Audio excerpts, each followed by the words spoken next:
We're live. We're going straight in live. Wow. It's quite amazing. Yeah. So this new setup. studio works. Good evening, everybody. This was a bit of a surprise. We're going to have Food for Thought Radio joining us any minute now. We've got Patrick in the studio, and this is a new studio, so excuse if it's a bit of a balls up tonight, So I hope everybody can hear me in chat, and I hope that yes, hello mate, hello Enviro 4000. You can join us if you like. We're very friendly, but it's a bit of a surprise that it starts straight away. There's no countdown, so that's quite interesting. But we're going to talk about weather modification. Oh, that's great. Thanks, Enviro 4000. We can hear you. That's brilliant. That's take a lot of weight off my mind. That has. Tonight we're going to talk about, are chemtrails a war weapon? Now that's an interesting one. We're going to have David joining us pretty soon. But in the studio at the moment, we've got Patrick. And if anybody else would like to join us in the studio, the link is actually on my Telegram channel, which is below here, which I'll put here. And we should have the beginning music any minute now. Now, I wonder if this actually works. Let's have a look. Yes, it does. Evening all. Yes, evening Mark. And evening Blu-ray. That's right. And Patrick, I've got a funny feeling that Food for Thought Radio isn't joining us just yet. Do you get that feeling as well? Well, I think you might have to add them to the stage. I think Paul has it set up. Yeah, there. Now, maybe that will... I've made a balls up. Balls up. That's a new English term that you've learnt there, Patrick. I knew tits up, but I didn't know balls up. Yeah, it's balls up. He's made rock balls up, and yes, I didn't realise you have to add it all to the stage. So there we are. So we missed the beginning then. We missed the beginning. That's life, isn't it? Welcome everybody on Food for Thought Radio. Sorry, Paul. I've got a note from my parents. I hope that lets me off. I'm at a very difficult age. It's a new studio. Yeah, it's a new studio. What can you do? That's it. And hello, you lot. That's Alice Gorgeous. That's good. Yes, it's all very sort of. It's pretty snappy, Anyway, we're going to start tonight's show about what is actually happening in our world, because I was driving back from Miles's what do you call it? I say it's a shop, but it's also a surgery, I suppose. Although he doesn't do surgery as such, he does acupuncture. Anyway, I was driving back there because I often go and see him on Wednesdays, and as I was driving past as I was coming past the bus garage, this came out, and it says on the side of this bus, "Hearts full of pride." And for the radio listeners, it's got the rainbow and the transsexual flag on it. Yes. Thanks, mate. That's much appreciated. Yeah, I forgot to mention that. Yes. So it's a bus all painted in this sort of gay pride stuff, and it says Hertfordshire, well, it's Hearts, full of pride. Who's it sort of addressing? So, I mean, if I had to go by a bus, I'd refuse to get on that bus. I really would. It's really demoralizing when you think about it. It is. Oh, absolutely. I just wonder what people in chat think about it. I mean, I think it's just ramming it down your throat, isn't it? Basically, that's what it is. I think it's in need of some graffiti. Yes. I really do. I mean, I'm against that sort of thing normally, but for that, yes, go right ahead. What people do behind closed doors, providing it's with consenting adults, I couldn't give a monkeys. Oh, I do. I don't think they should be doing it even behind closed doors. Well, I mean, the thing is, it's a very small percentage of people. But they're trying to make it look like it's normal, and it's the biggest, And Mark Anthony says, pass the sick bucket. Yes, I agree. Yes, I agree with you there. But it is absolutely disgusting. It really is. I wonder if you have to. Do you have to suck a fisherman's friend before you got on there? Oh, no, lozenge. You'd probably want to wipe the seat down. Do they sell fisherman's friends on there? You know, what's a fisherman's friend? Is that like a lozenge? It's a lozenge, yes. And I mean, this is the driver that part meant the sucker fisherman's friend. Lozenge, I'm talking about. Yeah. I mean, that this is it's just getting too much. It really is. Luckily, we haven't got a pedestrian crossing that's got all those colours on. That is the standard colours. But you know, now how do I? It's almost like a challenge to people. Like, look, who's gonna be the first one to actually do something about what we're doing? You know, they know it's wrong. That's why they have to project it out there like it's great and like it's something that you have to tolerate. Yeah. Yeah. It's like daring you. Like, come on, be the first one to say something about this so we can, I don't know. I think they have guilty conscience and that's why they have to go out and project I agree with you. Yeah, so you got a point. I mean, Cadbury are doing Gaylor School just says Cadbury are doing celebration eggs so they can sod off. Yes, and I went into on Easter on top of it, huh? You don't even have. I heard somewhere I saw a post on Telegram that you don't even have people advertising Easter anymore. They don't even use the word Easter because it's too religious. It's too Christian. Yeah, you got this anti-Christian. These things are all anti-Christian. You know it. It is. It's not. It's not Christianity. It's deplorable. It's an aberration. And hang on, we've got Hannah.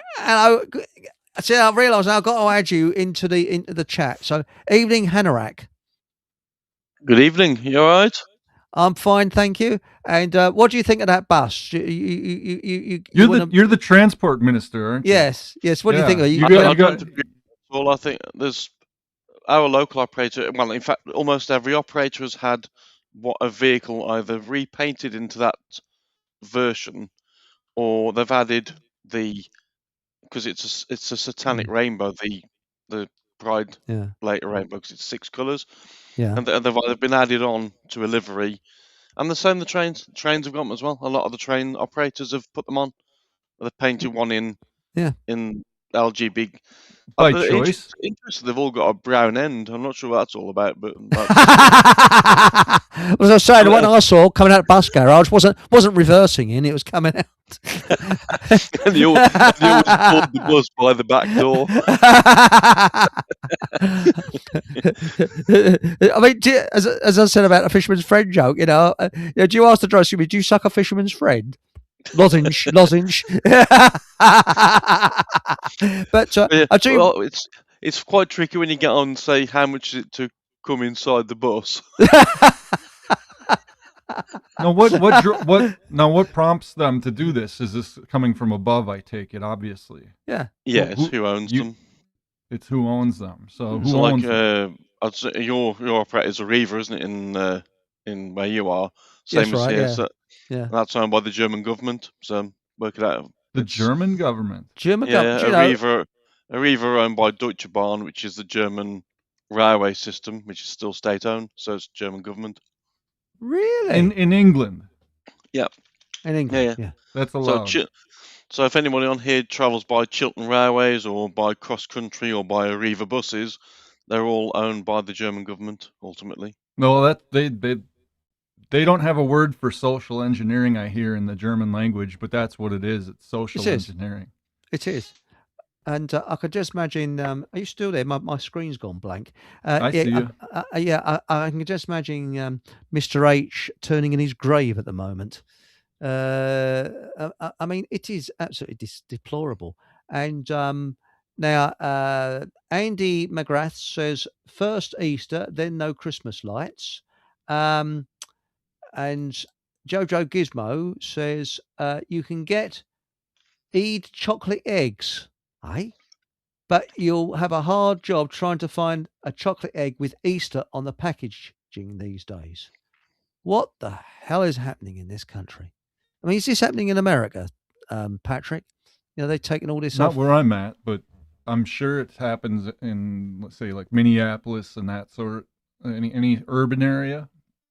Really? I'd imagine. I don't know. I don't go to those places. I avoid them like the plague. I'll tell you, the likes of Greyhound haven't painted a bus up in. I have no idea. We don't have Greyhounds around here. Usually they'll go from like a big city to a big city on the interstate, but not on these smaller rustic roads or highways, Really? like the state roads. What about if it's painted in those colours and went through Texas? I don't think it would last very long, would it? Be on fire. Probably would. Probably would. See, it's the Noahide colors, and that's, that Texas is full of that kind of propaganda. So really, I wouldn't doubt it that they start getting that kind of thing. I thought it was redneck country. I thought they sort of shot people. That's the way they claim it is. But in Wisconsin and Texas, we had what were called Fourierite utopian communities set up back in the early 1800s. It was a French bloke. I think his name was Charles Fourier. Yeah. And he created these communes, the early communists. And they moved, I think in the revolution in 1848, a lot of them came to Wisconsin and to Texas, and they were mostly like German, Swiss, and French people. And so you get a lot of that in Texas and Wisconsin, especially like down south in Wisconsin here near Madison. Closer you get to that kind of mentality, the very libertine type people. So it wouldn't surprise me that we have it here in Wisconsin, but not where I'm at. But you notice it's always about sex. I mean, I am left-handed. I was born left-handed, you see, and that's 10% of the population are left-handed. So why have we got sort of left-handed sort of? I mean, we are discriminated. You know what the word left-handed means in Latin? Sinistra, which is sinister. We get the word sinister from that, which means left-handed. Really? Oh, blimey, I didn't know I was sinister. Well, what do you think about it? Leonardo da Vinci was left-handed, wasn't he? And every American president has been for a long time. I think Bill Clinton was left-handed. George Bush Senior was left-handed. What do you belong to? A left-handed society type thing? A secret society of left-handers? You must know this from studying it in detail, because I didn't know that about the presidents, but that's interesting. Yeah, it's true. There's a really uncanny thing that the majority of presidents, I think Obama was left-handed as well. So, Chris, does that mean you struggle with right-handed screwdrivers and things like that? Oh, Reagan was. Not really, because I'm left-handed with right. I was joking. Left-handed. Yes. But actually, I'm slightly ambidextrous with most things, but it's writing. I am a lefty. It's only when he shoots his bow and arrow and shoots a gun. The bolt's on the wrong side. That's right. But did you know the German army had left-handed rifles? Seriously, and the British army didn't. And left-handed people had to sort of cack-handed. But did you know why the Boy Scouts shake hands left-handed? Because apparently, I don't know if they do in America, but in Britain, they but shake hands because Lord Baden-Powell spent a long time in Africa, and he met a tribe that if they honoured you as a warrior and they thought you were honoured, they'd shake your hand left-handed. But if they thought you was and if they thought you were just ordinary, they'd shake your hand right-handed. And he met them. Yeah. Oh, go ahead. No, so what I was going to say, he walked into the tribe, and the chief came out and shook his left hand. So he honoured Baden-Powell. Anyway, carry on, Patrick. Well, I was going to say I read this book. It was I think it was Nicolas Bouvier, the Swiss people that it was called Way of the World, and they drove a little Citroen C2V or whatever they are. 2CV. 2CV. Dust cart on wheels. They drove it from Switzerland to Afghanistan, and on their way through Turkey, they met a group of tribal type people where they only shook with the left hand, but the reasoning was because they wiped their ass with the right hand. Much better wipe their ass with the left. But is there anybody else in chat that's left-handed, or am I alone? Because it's only 10% of the population. Technically, I am, Chris. So you're left-handed and all. But I went to a Catholic school. No offense, Patrick, but I went to a Catholic school, and I was forced to write with my right hand. Really? Well, they tried to force. Which is why my writing's terrible. Well, when I started school, apparently they tried to force me to write with my right hand, and my mother absolutely blew them. She said, "No way. He's left-handed and he stays left-handed," and that's what she insisted on, that I remained left-handed. Well, you know, one of the things I learned, because I used to work in the stationery industry, as in pens and pencils and stuff like that. If you're left-handed, you should always use an oil-based ink, because invariably you follow the That's right. what you're writing down, you then end up smudging it. So an oil-based, like a Biro or a Bic pen, other brands are available. That's right. Allows you to write and not smudge. Well, what about your fountain pen? You had a fountain pen. I got a fountain pen. Yeah. Whipped out the other. Well, yeah, I have to leave my hand up and write sort of. Yeah. My sister used to call it spastic writing. She said, because I'm sort of trying to write. But no, Richard D. Hall, he's left-handed as well, you know, and yeah, I think he's left-handed. There's quite a few left-handers. Sadly, what's his name? Bill Gates is left-handed. Oh God! You know, when you're right-handed, you don't notice these things, though, Eric. So you know who the left-handed people are because you pay attention to it. Well, we're on a minority. And what got me is, but there's one bank that I know of, and I'm with that bank, that they have left-handed checkbooks, and that's Lloyd's Bank. And they issue me a left-handed checkbook, which the counterfoil is on the opposite side. And people always look and say, it's a funny-looking checkbook. But yeah, it's the counter. But trouble is you don't write checks much. So the question then is, so when you go for poopies, which hand do you wipe your arse with then? Right. Do you? I use toilet paper.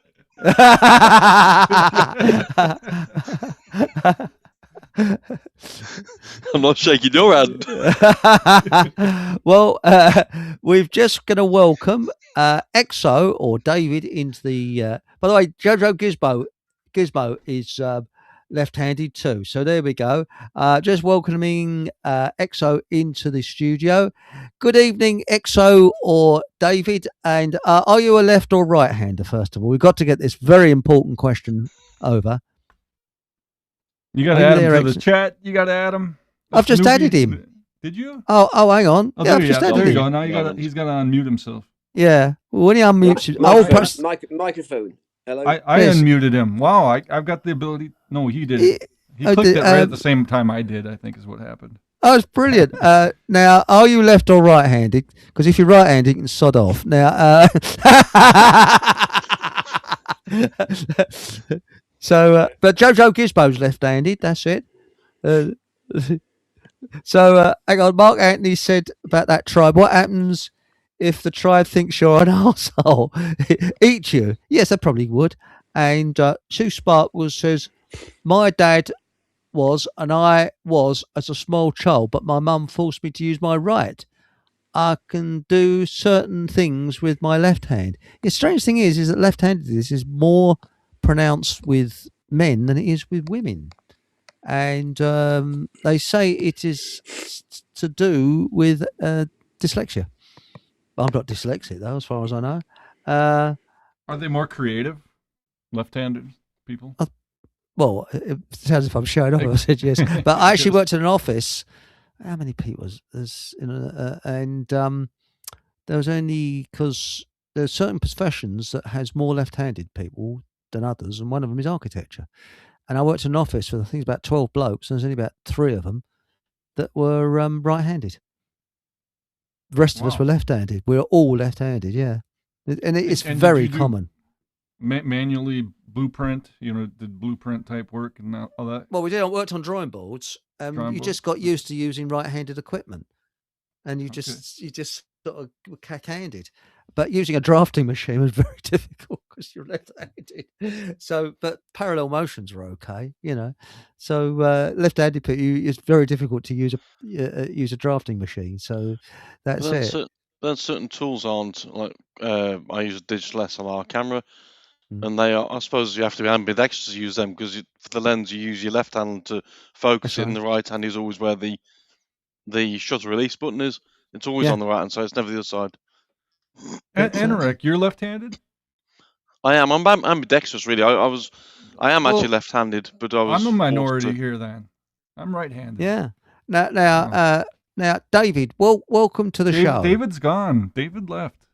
Is he gone? He took offence to your right-handed joke. Now, And left. I think he came on a little bit early. He got messed up with his clock being set back or ahead. Never or mind. It is. I don't know. Oh yeah, because we gone forward, didn't we, in time today? Yeah. How do you like that? Did you miss Now this morning though? Yeah, I did. Actually, I forgot to change me because my phone automatically changes, but the clock that's in the bedroom doesn't. And this morning I got up at 8:30 and thought, oh, no problem whatsoever. Came in here and I thought, oh shit, it's 9:30. I've missed my bus down to the farm shop, so I'll have to go down an hour later. They say they have more heart attacks and car accidents the day after or the 2 days or the week after they change the clocks. It's common. Just like people have heart attacks because it's like too much for them to take the shock of, oh, I'm late, or I'm early, or whatever it is. Yes. He's coming on a little bit later, so that's all right. Yeah, I figured. Yes, but I agree with you. I think that the cost also is phenomenal, because you think here we got Big Ben, the big clock that's to be altered. You've got big clocks. And it used to be, do you know, it used to be illegal. I don't know if it's the same now. I've seen loads of clocks that are wrong. To have a clock that's wrong, that's on public display in this country, it was against the law, and you could get fined. But that's when wristwatches were absolutely a fortune to buy. But now, as everybody's got time on them, but you still get people come up to you occasionally and say, "Excuse me, can you know what the time is, please? Can you get a bleeding watch?" Free thinkers that can leave their phone at home. Yeah, that's good. Mark Andy said, "Was it? I told, was it? You told David to sod off, and he did." Yeah. Yes, that's right. He's obviously right-handed. Bloody right-handers. You find a lot of the manual clocks that, like on clock towers and on churches, have been stopped. Because a lot of the ones around here have. There's a clock tower down where I go to the farm shop, and all three of them have. At one point, they were showing the correct time, but they were 5 hours ahead, if that makes sense. Yeah. So although they were showing the wrong time, they were consistent. But now they've all been stopped, and like the ones in Shrewsbury, all the churches around there, they've all been stopped. I don't know if they're trying to hide something from us, that perhaps we're on the wrong timeline or the wrong time altogether. I don't know, but it seems a bit strange that they'd stopped them all. A lot of them were stopped or are stopped. That's strange, because normally they stop them at 10 to 2, and the reason why is 10 to 2 is like a smiley face. So that's the reason things. That's why when they display watches and clocks that they want to sell, it's always at 10 to 2, because it looks like a smiley face to you. But I just don't get it. I really don't. But no, I mean, I had a bloke come up to me a couple of weeks ago. Said, "Excuse me, mate, you got time?" I thought, I mean, wristwatches are so cheap. I mean, you can buy one for a couple of quid. I mean, what's wrong? Even a pocket watch you can buy for pennies. And they're not. I mean, it used to be something like a couple of weeks' wages to buy a watch. Not now. Yeah, people used to have photographs showing their watches to show that they were in the money. Yeah, you have the Rolex. Yeah, my neighbour's got a Rolex. Symbol. Well, look at my neighbour's got a Rolex. Yeah, and with the price of gold, it's gone up, but he's won silver, I think. But do you see that picture of Castro with 2 Rolex watches on his arm? Of course, he's a communist of the people. 2 Rolex watches. Yes. Yeah, well, isn't that the whole? Did you ever read Animal Farm by George Orwell, where the pigs? Oh, you should read that. That's a classic, where the animals take over the farm, chase the humans away, and then they make this rule that all animals are equal. And then by the end of the book, it's like all animals are equal, but some are more equal than others. And the pigs end up walking upright and sleeping in the house, even though that's against the rules. Taking over. Good heavens. Yeah, it doesn't surprise me. That's a good one. You should just watch the cartoon. I've read it when I was a kid. I think we read it when I was at school when I was a kid, but I've forgotten it. I mean, I was ever so young at the time. Now, it says here, Alice Gordon says, "I don't believe in timelines anymore. It's a fear versus superior thing. £50 to switch you timelines, new Earth stuff. Eh? Sorry, Alice, I've lost you there. Do you get it? Anybody else? Do you No, understand although that? I do. One thing, not necessarily on that, but on the time thing, I do often wonder how they work out how they operate transport systems based on when we change the clocks forward. Because obviously, like in London, where there's 24-hour bus services and train services, what do they do when it comes to midnight? I don't know. Oh, I don't know either. What are you talking about? When they change the clock? Yeah, so we put the clocks forward an hour. No, they wait until 2 a.m. and then they do it. So it's 2 a.m. in the morning. Yeah, when it strikes 2 a.m., then they. But what I mean is, if you've got a 24-hour bus service, which London has, so the bus that would have arrived at 2 o'clock would then be 3 o'clock. So they must have to do some jiggery of the timetable to do away with that hour that they've lost or gained, whichever way it looks. Yeah. Do you know what I mean? Yeah. Well, they like on that coloured rainbow bus, they must think it's a bit of a bummer for that to happen with a time, mustn't they? You know, I mean. Well, I've been listening to these old World War II era broadcasts, and the way they talk about daylight savings time, they don't use the word daylight savings; they call it wartime when they change the clocks. So it's like 7 o'clock Eastern wartime when they're reporting, and it's like, what? What do you mean wartime? It's just like, these people are obsessed.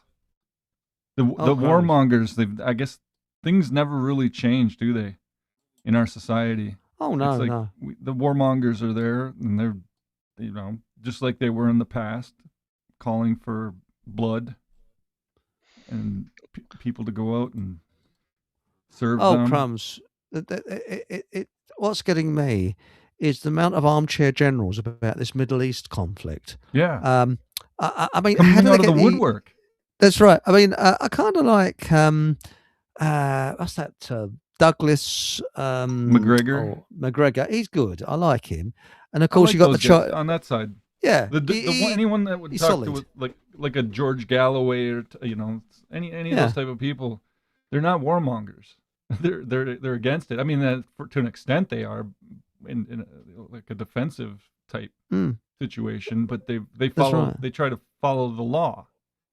Whereas war is being against is against the law. It's like saying we're throwing out the law and we're just gonna do what we're gonna do. But that's right. One thing. Today the Pope at Mass said Jesus does not listen to prayers of those who wage war. That is quite a statement. I hope I'm wrong, but if they get a bit too controversial, they're a martyr at that point. Yeah. It's just like the Ayatollah. I used to follow him on X. Really? He was spot on as far as I was concerned. Really? I didn't know you could see him on X. He was really good. I saw him on X, because I followed him.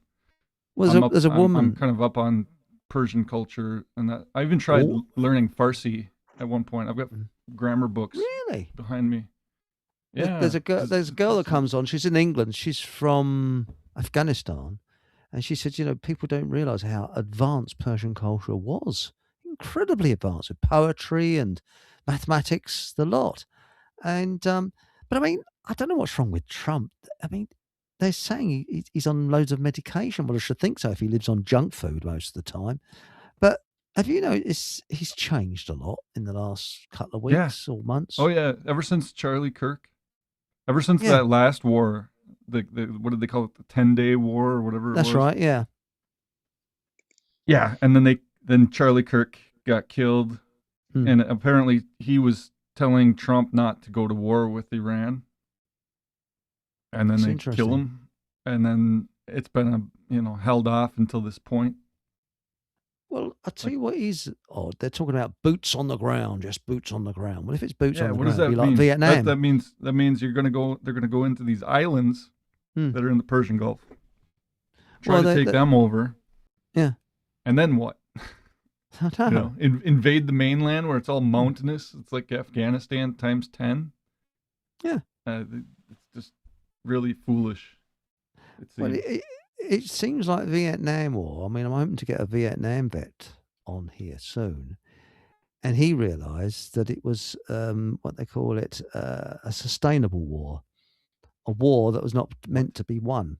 And it's for the industrial and military people, because you think how much money they make out of producing all the bullets and the guns and everything else. And all the generals and they're like some of the richest men. Like in World War II, I think it was Patton. General Patton was probably the richest man in America. Really?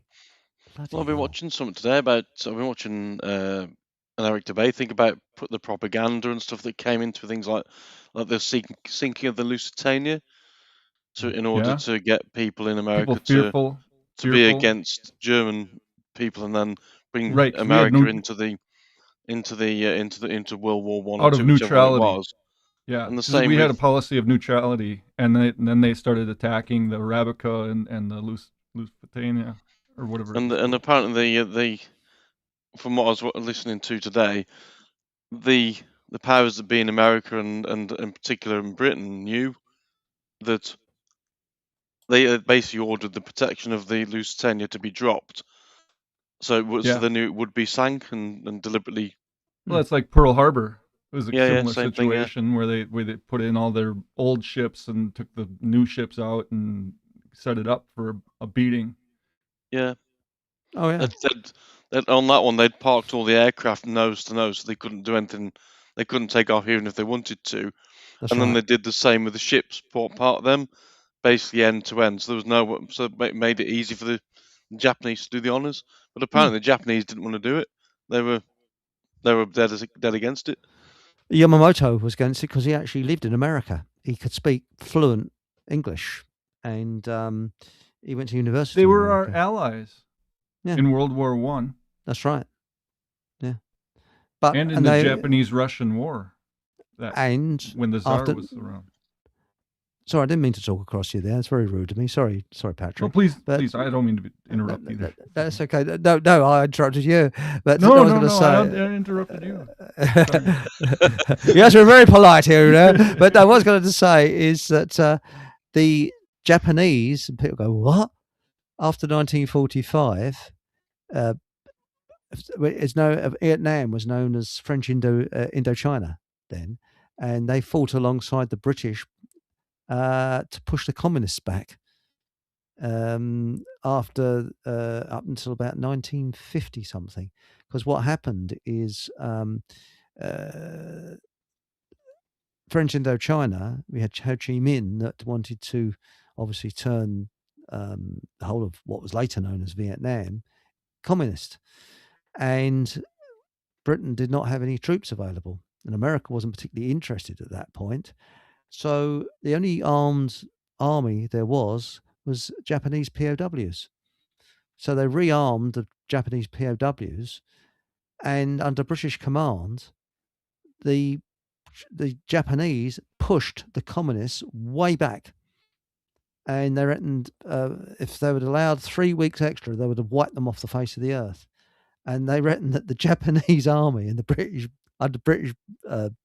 officers was fantastic. They really got on well together. To think they were shooting each other during World War II. And what happened is, because of politics, the French got French Indochina back. And of course, the Japanese and the British were experienced with jungle warfare. Excuse me one moment, please. But the French Foreign Legion and the legions they sent, the French legions, weren't. And of course, the rest is history. They got pushed back and back and back and back and back, and the communists winning. And of course, America got involved in 1964. And that's it. Although it's believed that there was, shall we say, advisors there beforehand. But there we go. Yeah, I think Ho Chi, or no, who was it? Ho Chi Minh. No, the one that was the president that was assassinated the month before JFK was assassinated. He was the president of Vietnam.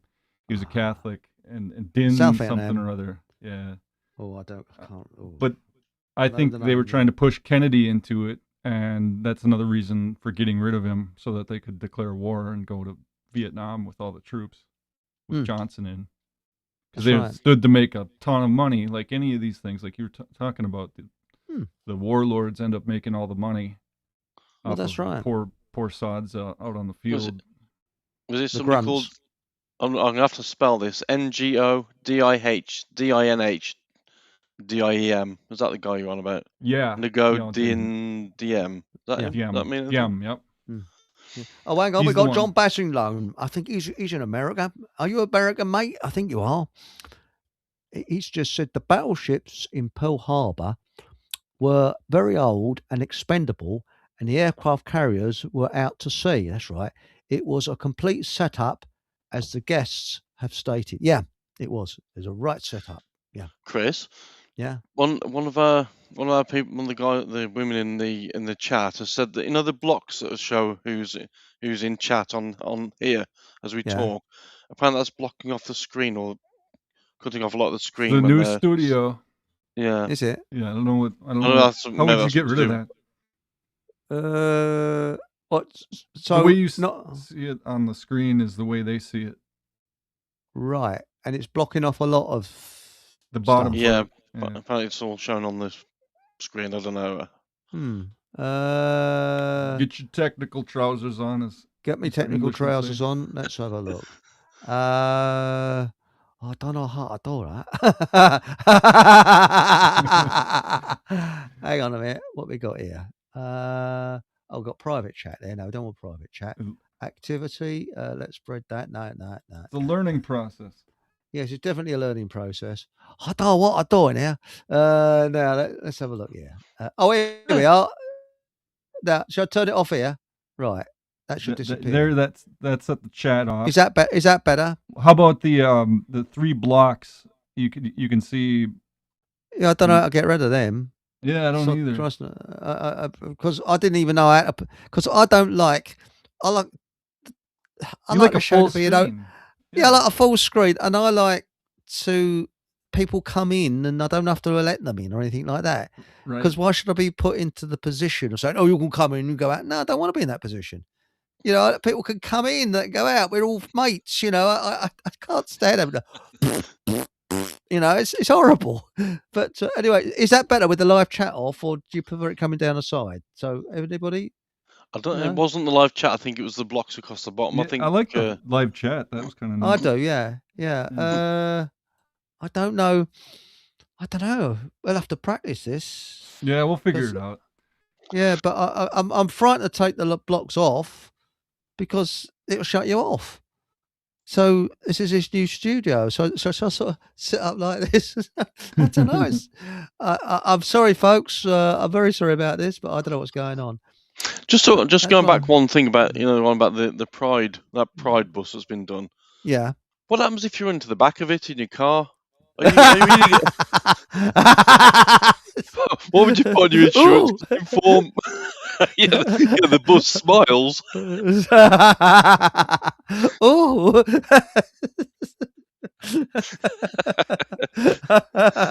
You rear-ended the gay bus. Can you imagine trying to explain that to the cop that turned up? So what happened then? The police. The bus reversed. Well, let's face it. You can't really, if you talk to the driver, you can't say, "Well, I'm having a bum day," can you? Like a wrong idea. Is that how you know when you've pissed the manager off of the garage when he says, "Right, you're taking that one then"? No, I didn't mean it. Punishment. Yeah, but I mean, it's sort of making a statement that doesn't need to be. Why make a statement? It's obviously, So this is in your hometown. This bus. No, not only in my hometown, it's home county. It's Hertfordshire County. That's where it's going. So you see it every day now. Well, hopefully not, because there's very few buses run where I am. But I saw this down the bus garage when I was coming back from Miles's place. The bleeding thing was coming out, and it says "not in service." So that's probably had a bum day. Yeah. Well, I know within the big operators, there's at least one at every garage. So Arriva, First Group, and Stagecoach, they've all got at least one in each garage across the country. I can't imagine it's much fun driving one of them around in Glasgow, though. For example. No. Why is that? What's Glasgow about? I can't imagine driving around somewhere like Eastfield in a gay liveried bus is going to. No, it's yeah. bit like redneck country. That is. Have you ever heard of the Glasgow Kiss? You know what Glasgow Kiss is? It's starting to make sense. We have San Francisco. Yeah, San Francisco. We have Brighton. We have Brighton. Brighton is San Francisco of Great Britain. It's the city by the bay, or it's the city by the gay. Yeah, we've got Brighton, and Glasgow is the complete opposite. If you're in Brighton and you drop a pan on the floor, you kick it to the hotel before you pick it up. Yes, it's very yes. But I was going to say is they were talking about this going back to the Middle Eastern war. They're talking about saying these generals saying we need boots. We're going to have boots on the ground. It'd be bloody suicide. Absolute. I mean, I'm no military expert. Far from it. I'm the most least military expert you could wish to find. But trying to take an island. I mean, it's going to be a meat grinder. Well, it's going to wipe out the youth. And I feel sorry for the poor sods that sort of join the forces to get through their university degrees and things like that and find themselves in the firing line. That's be pretty awful. Also doing sorties over if you're in the Air Force, doing sorties over Iran, that can't be too pleasant. I wouldn't have thought. Having all the flak going up and Christ knows what hitting you. Yeah, but we're. Oh, go ahead, Paul. I guess ultimately they need to refuse to do it in the first place. Well, that's we've just said many times. Just let the politicians fight it if that's what they want to do. But where are all the protesters? That's the question. Here right now they have these things called No Kings protests, and supposedly this is about the ICE agents, the immigration agents, shooting unarmed women, and it's like, really, that's what they're getting. So you have for instance, you have the Republicans. They're usually these days neocon. They call them neoconservatives, and they're pro-war. They're the war hawks in the Republican Party, even though the Democrats are usually the ones that actually start wars. And we're told that the Democrats are liberal, and they'd be the peaceniks back in the 60s protesting the Vietnam War. Well, protesting the Vietnam War is one thing, but then now they're directing any sort of anti-war protest on the Democrat side, because they're all anti-Trump, and Trump's the one starting this war, toward their energy towards these No Kings protests, which take any sort of anti-war movement and just totally obliterate it, so that we don't have it just overshadows any sort of anti-war protest movement out there in the media. And instead we get these bleeding heart liberal type characters that are like, oh, George Floyd, oh, poor George Floyd, it's like the Black Lives Matter type thing. Instead of the anti-lockdown narrative, it becomes the Black Lives Matter narrative, because that up until that point, that was the problem, was the lockdowns. It wasn't racial tensions or any of this kind of stuff. And yet at the same time, anybody trying to protest this war, who's doing it except, as far as I'm concerned, it's Catholics like Candace Owens and Tucker Carlson and these talking head type characters. That's it. What do you think of Tucker Carlson? I mean, does he work for the other side? Sorry, mate. So wasn't Black Lives Matter linked to George Soros? George Soros. Well, that's the color revolution, like in Ukraine. He's the one that goes into Ukraine, and they protest the Viktor Yanushchenko getting elected, and then they ended up putting their puppet in, and then they get Zelensky. So he's all part of the American government. This whole occult dialectic that goes on in our country, that him and other oligarchs in our country finance. I think those blocks have gone, by the way, Patrick. Well, I've found a way of doing it. I've changed the screen, and I didn't realize I'm a bit dumb, right? So I think I've managed to get rid of the blocks, and we're now welcoming in David. David, welcome to the show. You got to unmute your microphone, mate. Cooey. Maybe he doesn't want to come in yet. Hang on, let's do the sign language, shall we?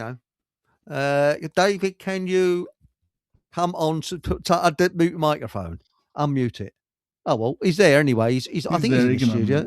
Let's have a look. See if he's in the studio. He's definitely there. Yeah, there he is. Right. I see Jeremy's on display though. There, Chris. I've got Jeremy tonight, and also Fred. Fred's the other side, isn't he? See Fred's off the screen. Yeah, he's a bit shy tonight. Yeah, Fred. It's not very talkative tonight. You might want to adjust your camera a little bit toward Fred. Let's do it. No, yeah, there he is. Okay. There's Fred. There. Yeah, it's more of Fred, and Fred and family. They've got family there because talking about the gay bus. Do you know? I think Fred's had young. Because male plants can give birth. So Fred's got all his siblings around there. He's a succulent. I don't know what he is. No, it's just spider plant. You are going to turn up one of these days. It's going to be a jungle in there. You're just going to be able to see you, just the eyes peering through the. And David Attenborough turning up. But before David comes on, what I was going to say is that. Hello, mate. You found out? You there, mate? Test. Can you hear me? I can certainly hear you, yes. Do you want to put your camera on? You can put your camera on if you want, or you take it off. It's entirely up to you, Eric, mate. I don't know what this new studio is, but all the buttons are different, and I'm a simpleton, so now I don't know what I'm doing because I can't. The box. I'm trying to find my video box, right? Just talk a minute. Let me have a look round, right? Okay, then have a sniffer. Oh, don't do that. Oh, I didn't mean that. Sorry to be personal. Sorry. Don't touch there. That's what the bus driver says on that bus. Don't laugh. If I laugh, you encourage Eric. You encourage him too much. But actually, does that bus have sort of 5 reverse gears and 1 forward? No, but I bet it's group tickets only. Oh, hang on a minute. Hang on, how are we going to do this? Chris, I'll probably make it a bit easy because I might vacate about 9 if that's okay. Yeah, it's all right. I'm just trying to find out. I'm going to have a discussion with you about Telford, and now you're buggering off. Oh, go on then. I can list all the sightseeing places in about 10 seconds. There aren't any. Right. Eric, excuse me, I'm just sodding around. Yeah, have a chat with him. I'm just sodding around trying to get you next to me on the bleeding camera, and the bastard thing won't do it. Well, come on, you just as usual. Yeah. Well, I've been in makeup before the show now, so hang on. Wait a minute. What's this? There you go. Now I can see you, Eric. Well, yeah, I see you. Hang on. What's this? That's interesting.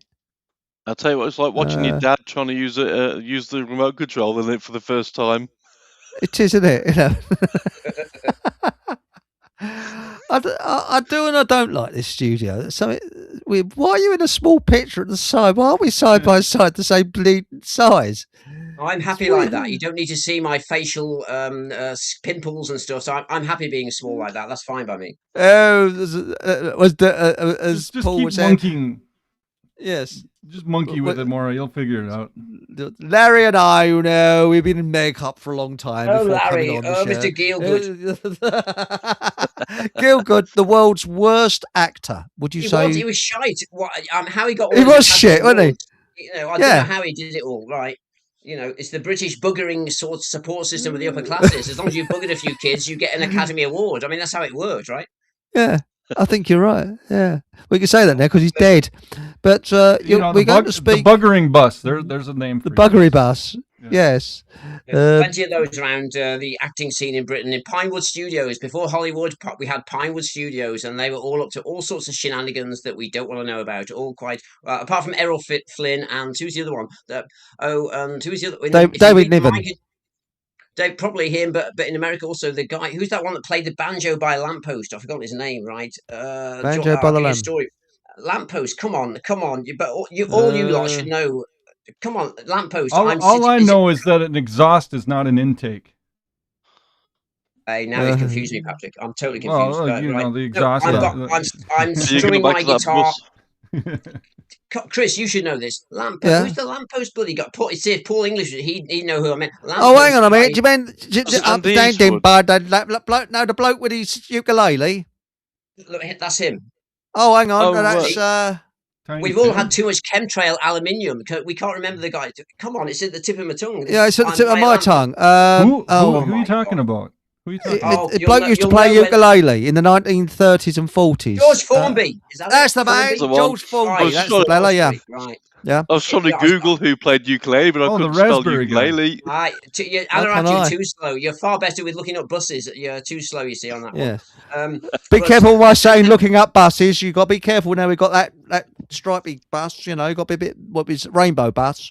Yeah, you don't look up buses, do you, any longer? God, I don't know. These innuendos exhaust.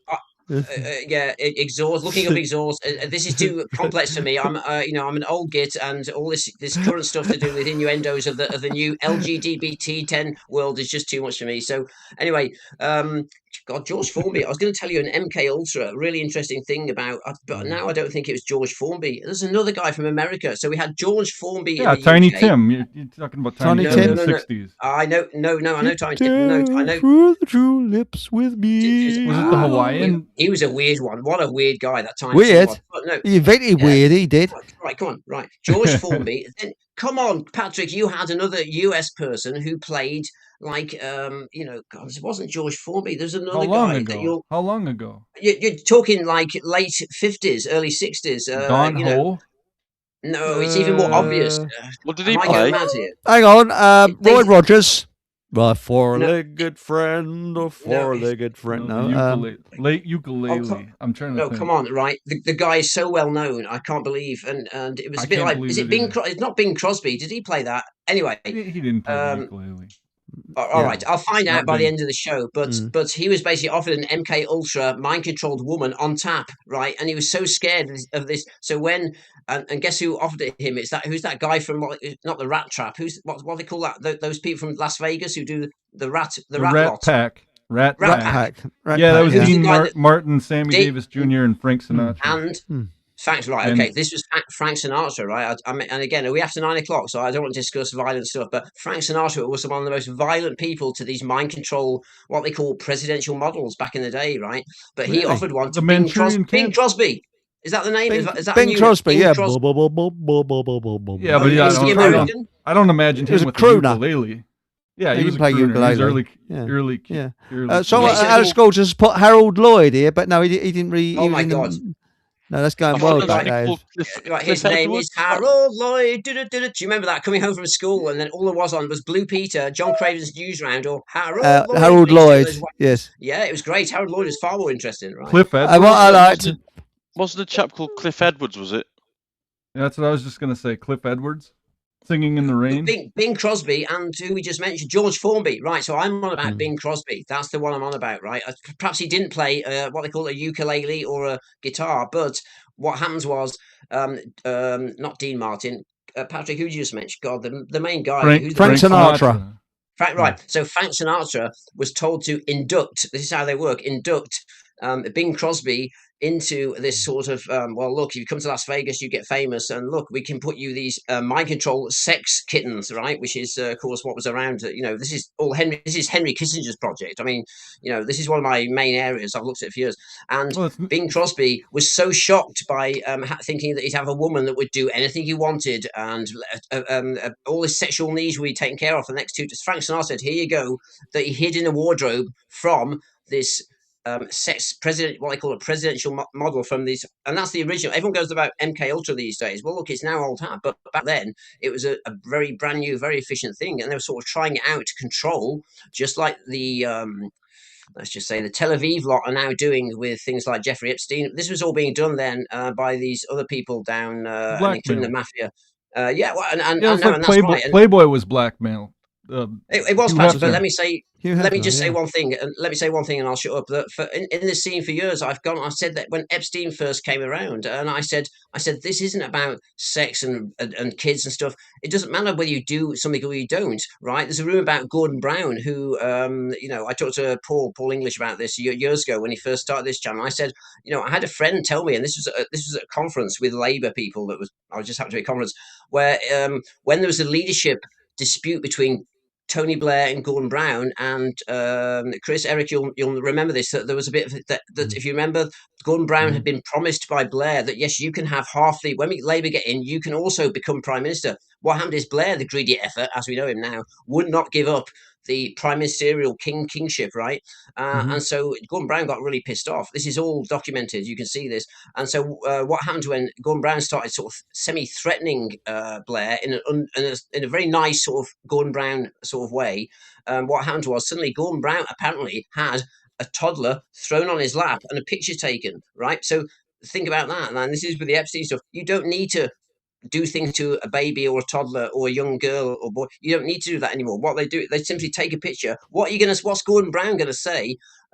Or Bing Crosby, what are they going to say when you have a toddler on your lap and you've got a photo? They go, we're going to put this out. What's the public going to believe? Well, of course it's dodgy. So you win either way. And so all these people going, right, well, these stars or this president did this to these kids. It's no, they don't need to do that anymore. It's simply a case that you can situate who you want to make sure that you compromise, and you simply take a photo or video or whatever it is, and that's it. That's done. Okay. And so what's the Bing Crosby thing? Anyway, the funny thing was, he hid in a wardrobe when Frank Sinatra said, "Here you go, mate. Here's a presidential model, the most mind-controlled Henry Kissinger." I mean, these were women that would do whatever you wanted and then erase it from their own mind with the right commands. I mean, astonishing stuff back in the 1950s and 60s. So, but poor Bing Crosby, I thought it was funny. He hid in a wardrobe. He was that scared. He did not want to meet one of these sexual kittens and stuff. So I thought that's funny. I don't know why we got onto that stream. I'll shut up. Yes, carry on. But I think something I've never been able to understand is lap dancing, because for a man to sit in one of those places and have some tart showing a bum, wiggle her bum on your lap and things like that. To me either.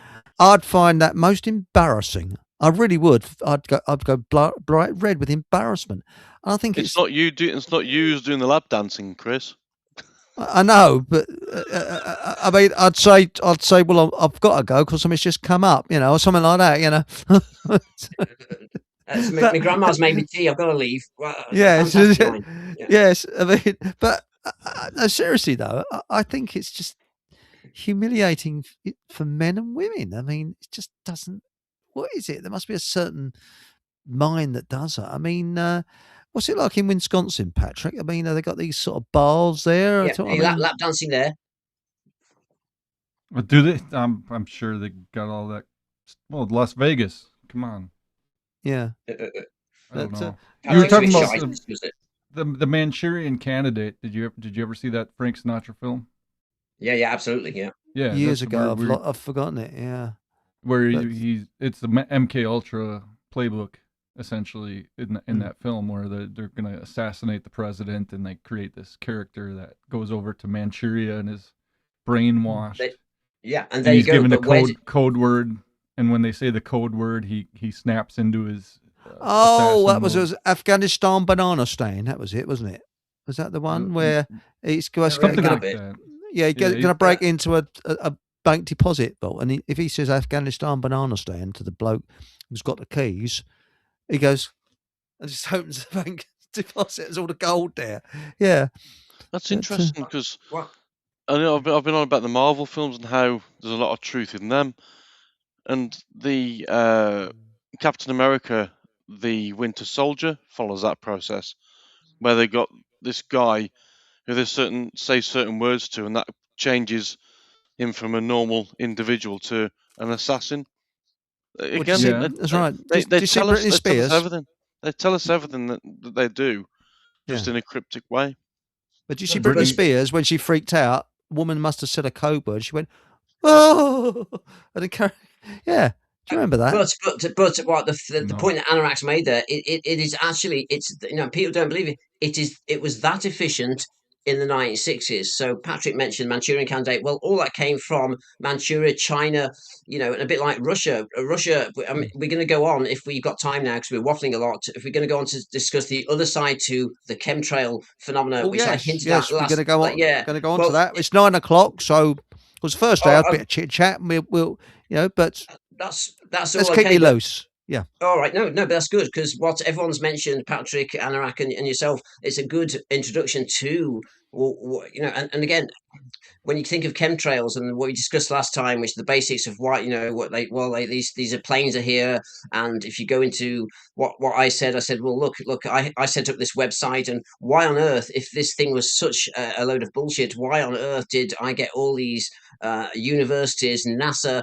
coming and visiting this silly website? Well, you wouldn't do that if this thing was complete bullshit. If this whole idea of, well, these are all contracts, these are just airplanes and they've got long contrails, why would NASA put them down?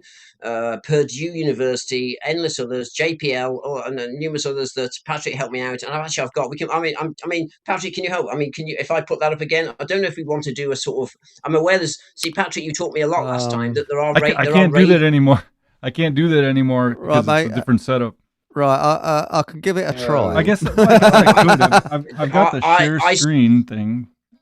I've got I just spent a panicky because the clock's changed. So Eric, last minute I said, "Can you come on this? Do you want to come on?" I said, "Yeah, I'll come on." But to then add this other segment to this phenomena, I said, "Well, I need an hour to put." And then I forgot the bloody clocks. It's only, bless it, my mum, who's totally senile and wacky. She's like, all she says is, "Have you put your clocks forward?" That's the whole conversation with my wacky mum, right? And that's all she cares about. And I was like, "What clock's going forward?" Because I'm crap at. I mean, you know, I'm really disorganized like that. And so I found then I'd had a chat with Eric. He wanted me, and then I lost a whole hour. So I've tried to put a bit of stuff together. Right. But I thought, well, how do we? So I didn't know that this whole platform had changed. So I thought Patrick could help us out trying to get a few things from last time up to. I think I can do it. It's just a matter because I've made you administrator, so I think you might be able to do it, mate. But you're a genius, Patrick. You can do this. I'm splitting the Telegram again. Yes, Dave. Right, I'm going to send you some stuff. Hang on, right? So we're a bit right. Well, Eric, do you want to talk for like? On the. Do you want to? Why didn't you, Eric? If you can remember, can you do a background to what we discussed last time? Right. What was discussing? What about your sunflower thing? Well, I haven't found it. But what it was is that there was a YouTube video, and there's a farmer that's been farming sunflowers for donkey's years, and he said sunflowers always turn to the sun. So wherever the sun is, they follow the sun around the skies. And he said, now look at this field. The sun's up there, and they got their back to the sun. He said, I've never ever seen that in all the years I've been doing sunflower farming. I've never seen sunflowers turning their back to the sun. And the sun is not a yellow colour now, it's a white colour. Yeah, it's not the colour it used to be. And I'm sick of it. You wake up in the morning, beautiful blue skies, birds are singing, lovely day. Oh, what a nice day. And then about lunchtime, overcome the clouds. Every bloody day is like this. And it was like this last year as well. So you'd have a morning which is nice and sunny, and the afternoon the temperature drops as well. Because when the cloud comes over, it blots the sun out, the temperature drops. And I've watched, like you were saying with the sunflowers, I remember, because the sun changed when it became that really bright white, whatever was there. Mm-hmm. And I was looking at some sunflowers, and they were never facing where the sun was. And I can remember being in where I am now with my flat, and the sun was that bright it would shine off the door across the way, as in the other side of the street from me, and it would light up my kitchen, even though it was not actually in direct sunlight. If that makes sense. I know exactly what you mean. Yes, that's right. I'm just trying to find a video. That with the spraying, yeah, it's that's how they know what the weather's going to be in 2 weeks' time, because they manufacture it. That's why they say about Storm Iris is coming. It will be here in 3 weeks' time. They know it because they manufacture. They don't come across the Atlantic. They create them. Yeah, but okay, but Anurag, how then do the like BBC and other and all over the world. How do these weather forecasters then? They manage to, because if you'll have noticed, there's been a clear few days. I mean, this happened recently. Clear few lovely spring days over here in England, right? And then it's like, oh, lovely, usual blue sky, just like the 1970s, which we discussed last time, 1976. Wonderful, and little contrails of normal planes.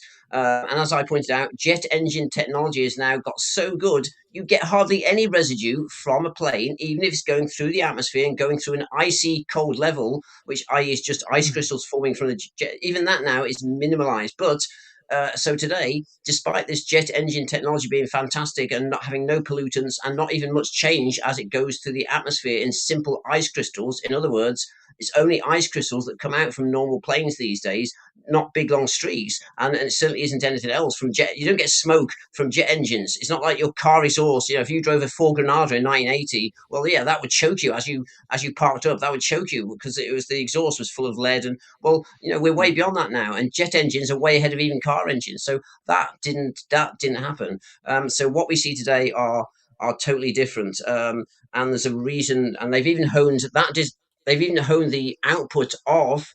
If you see some of the stuff that we put up last week first, you see these long, huge candy floss trails. Even those now are down to tiny things. But back to Anak's point about the weather, what I've noticed is that you'll have like 3 or 4 clear, lovely blue sky, frosty nice, stars everywhere, fantastic stars everywhere. But then what happens then? Suddenly you'll see them overnight, and by dawn they are spraying left, right, and centre these planes or whatever effing things they are. And what happens is by the time that then melds and forms into a chemical, what they call a nucleic, reaction with the atmosphere, what happens is you get this warm sort of humid mist of cloud, and this is when people get ill. My partner is highly, she gets, really, she's asthma and all sorts of things. But on the 24 hours after they've done a huge spraying from a very clear day to that, then she's far worse. And a lot of people are like this. We're inhaling all this stuff. But the point with the weather is, I believe the weathermen, and this is what Dane Wigton says, who's researched this area. I believe the weather people over here. What's it? I was going to say, Eric. It's the meteorological office over here. Meteorological office, yeah. Yeah. So in America, you're very much broken down in the way that you don't have one main thing. So over in Britain, we've still got the old hangout. So the BBC always use the Met Office. Called the Met Office. Yeah, that's right. That's the word. They always use John Ketley or Michael Fish, the Met Office, right? But the thing is, they must know, because I tell you what, if they suddenly do these trails over an area, you'll get totally different weather to what's been predicting. I'll say one more thing for 10 seconds. So my allotment shed, I put this on Paul's group a few hours ago or yesterday, I can't remember. And my allotment shed got blown down on these mad winds we're having. So my shed blew down. So me and there's another person I work with on this allotment. I was going, right, we'll go for Tuesday because it looks like the weather's going to be good. Well, no, lo and behold, the weather was totally different to what the BBC said, and the same happened the day after. I don't think there is any reliable weather forecasting, and I believe if the weatherman ever said there's something weird going on here, look at these trails. They've got satellites. You can see these effing trails everywhere. If you look, I've got pictures of them. But the point is, these weather people are told to keep quiet or they'll lose their jobs. I think they've been threatened. I hate conspiracies on that level, but I think that's what's going on. Because the other thing to bring into that is that it's not just the chemtrails; it's also the use of HAARP. Because I don't know, it was the end of last year in December when we had some clear nights where the moon would be out and it was gale force winds, but you never get that combination. If it's a clear night when the moon's out, you don't get gale force winds. It's either cloudy and gale force winds, or it's a clear sky and the moon's out. Well, you never get that combination. And the same with last year. I remember July last year we had. It was a lovely, gloriously sunny day, but it was gale force winds. But you don't get that. That's not what you get in summer. You get a light breeze, but you never get gale like 60, 70 mile an hour winds on a gloriously sunny day. It just doesn't work. It's never. Well, not what you get. Gladys Goulder said that she said we had snow last Thursday. I mean, blimey, where do you live, Alice? Is that out of Hebrides or somewhere? But no, it's where are we? Here it is. We had snow last Thursday, but yesterday it was beautiful here. So I thought, I'll go. I needed to go down to the shops to town, and I thought it's going to be choco on a Saturday. I'll use my bike until I go and buy a car. So I got my bike. Lovely ride it was. All the birds were singing. Just a cool breeze, just a sort of light breeze. I was well wrapped up. Went down to Aldi, got me raisins, which I needed for my bread pudding that I'm making. Then on the way back, terrible, not personal, but the wind was really bad. And it was so bad, pushing against this northerly wind, and I was going north on the way back. I've never experienced cycling against a wind that was so bad as yesterday. It really was horrendous. It was terrible here too. Yeah.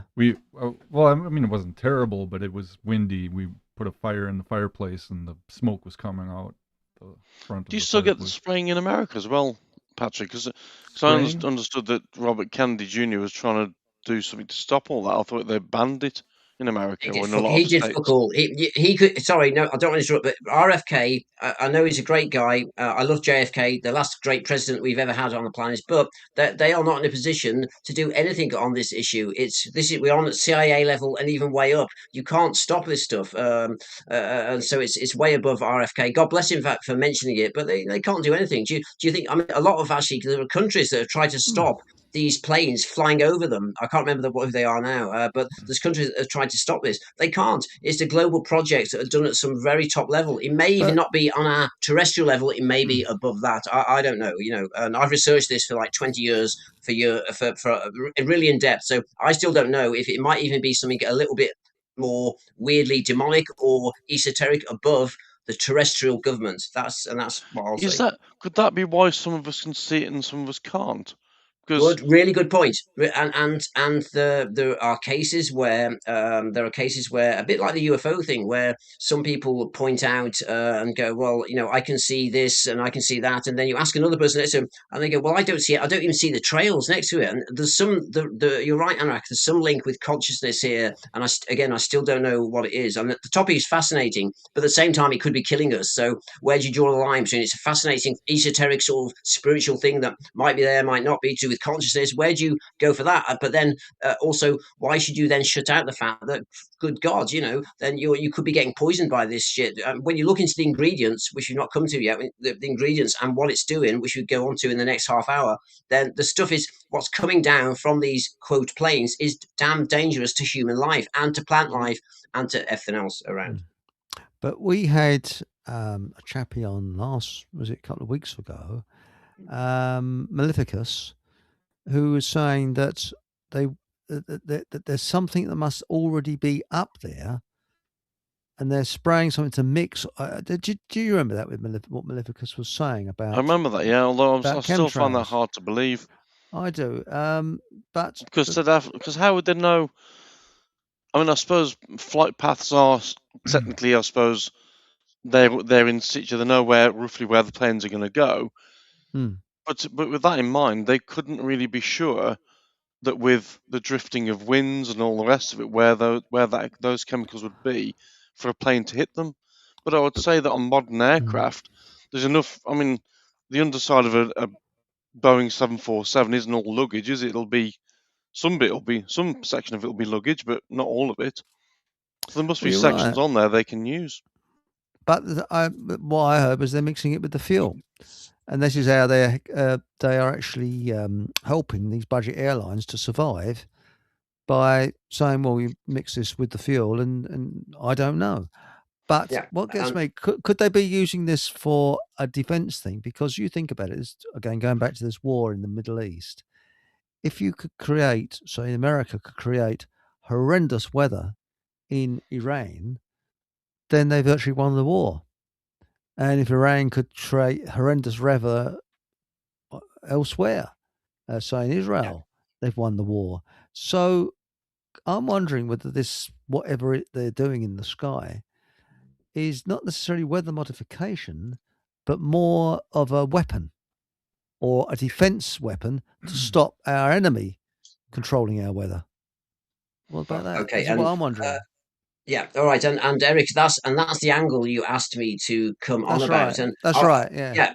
Yeah. So we covered like the whole thing to do with aeroplanes, and don't forget, I just want for anyone that didn't listen before, what did we cover last time? That myself and a guy called Andrew Johnson from the around about the same era of the website I discussed last time I was on, that we hired a it's like a transponder box. So of course, back in the right now, of course, we can all go and download an app called Flight Navigator or something else, and we go, oh my god, when's my plane taking off, or my relatives are about to go on a lucky trip to bloody Somalia on a for them Somalia on an airplane, right? So I can follow and trace them all the way, and also you can see planes that are coming overhead. So we could all do that now on our high fantastic gadget iPhones and stuff. But back then in 2003, this might have been, I'm trying to think, I mean, it's a long time ago, 2005, 6, but we hired this transponder box, and it was about this big. You had to hire this for a few days,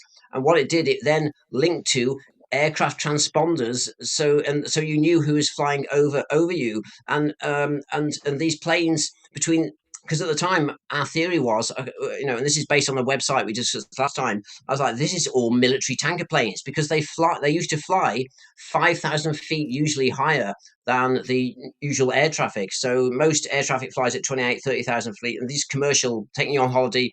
But these are the KC-130 and these like military 747s that were doing the spraying in the initial times flew higher, right? And of course they got it, because what do you think? If you're on your holiday to Marbella, the last thing the pilot wants, as he's nearly there, almost in Spain, about is a big plume of this toxic, whatever it is, bio trails coming at you. And there is, all these people that say this thing is bullshit are insane. Go and look. There is footage on YouTube and elsewhere of some of these tanker planes. This is in the early times, because what Eric has just said is actually true. They've now merged it with jet fuel, but before that, there was actually footage of normal commercial pilots being astonished because one of these planes comes down from 35,000 feet, comes down, and all this stuff comes, this big load of clouds, smoke, nano shit, whatever it is, comes, and they can't see where they're going, but they don't report it because they know it's a dodgy area. You don't report stuff, much like UFOs. You'll never get pilots saying, oh, I saw a UFO to my right. You won't get that either. It's the same with... Still there? Now, we've got another guest in the show. So 2003, my website, 2005, 6, me and Andrew Johnson, we hired this box, and essentially it gave us what we now get on our smartphones to do with where airplanes are. And what we found is, oh my God, something that's taken off from Manchester Airport that's taking people on holiday. And we were like, what's going on? So we still had the military planes spurting this stuff out, right? Because we could see them. They're like, oh, well, that's over. No, I'm up in Yorkshire. Andrew Johnson was in Derby at the time. And we could compare these planes that we saw.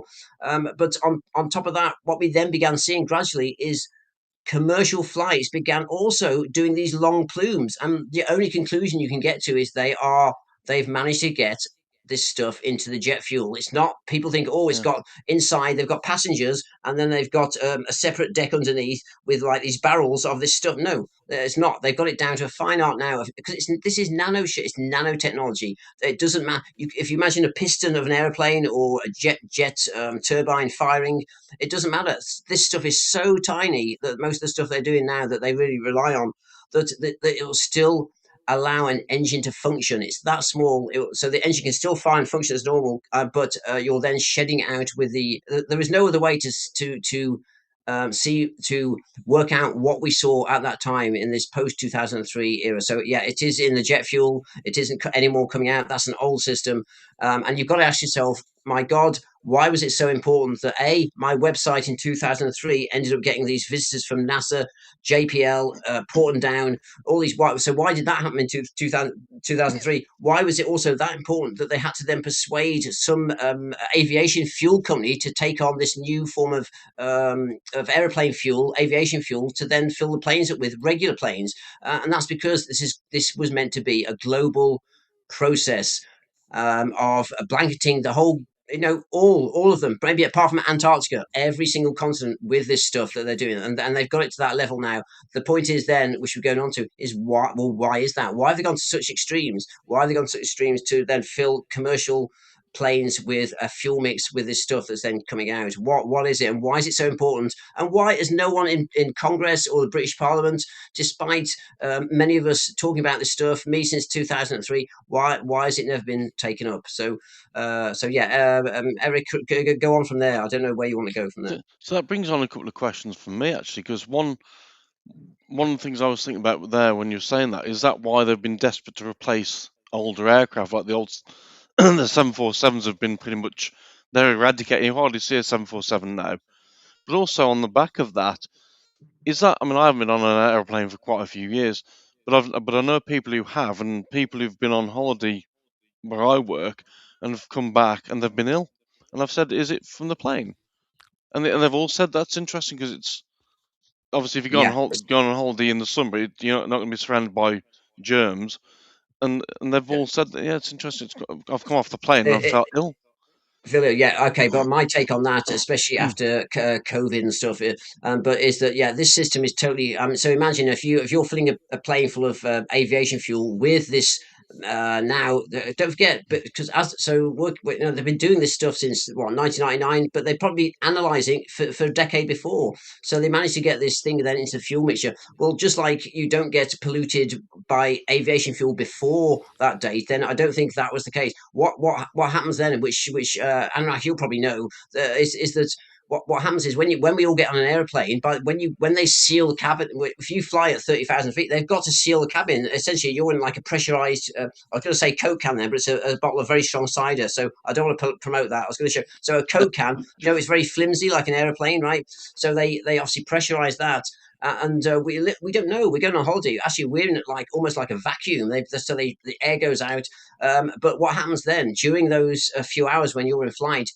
Everything that someone else breathes. So if Joe Bloggs, the front of the aisle, has got a really bad COVID bloody mRNA cold, then the problem is that goes into, and they recycle, the air gets recycled. I mean, there's a figure for it. I mean, it's literally it's minutes. It's not hours. I mean, so I think that's why people get ill. It's the recycling in the vacuum of a plane. It's the recycling of air. I don't think it's to do with these things. But what does make people ill is as this shit falls down on this polymer base, which I've got some pictures of it. Patrick's got it. It falls down to the earth, and gradually we start breathing this stuff in. And again, as I mentioned last time, if you've got a halogen light on your porch, and if you've got a garden at night, or you even put a torch up, if they've trailed during the day, you will see a very slight this flurry of. It's not nano so much you can't see it. I mean, this stuff binds together occasionally because it has to have a base to fall with. You can't just have nano because it get blown away everywhere. I mean, Anurag made that point. How does it not? Well, it doesn't, because they link it with this polymer that's like a string. And when they were first testing this stuff out, at the time we used this, me and Andrew Johnson used this module that we hired, where people were finding this web in the garden. They thought, oh god, this is some weird dew. We mentioned this last time. DEW, not dew, right? This is weird. And it was a polymer. You could pick this stuff up. Now they've made it even better. You won't find that at dawn on your garden anymore. But that's what carries this stuff and makes sure it comes down and lands more or less where they want to. So yeah, that's a good point, Anurag. Yeah, that's it. But I don't think it's pollution from getting people ill. But I do think people get ill when this stuff falls, when they trail every few days. Right. Well, Barefoot Forager says, how about the fact that they spray the shit out of the cabin with poisons? Yes, they do that. And we've got a visitor in the studio, Survival, and I can't see the rest of the words. So we've got Hello, Survival. I wonder who it could be. Hello, mate. How you going? It's Survival. Steve, I saw you there, and because I got to actually bring people into the studio. So sorry if you're waiting around a lot, Tom, mate. I didn't see you there.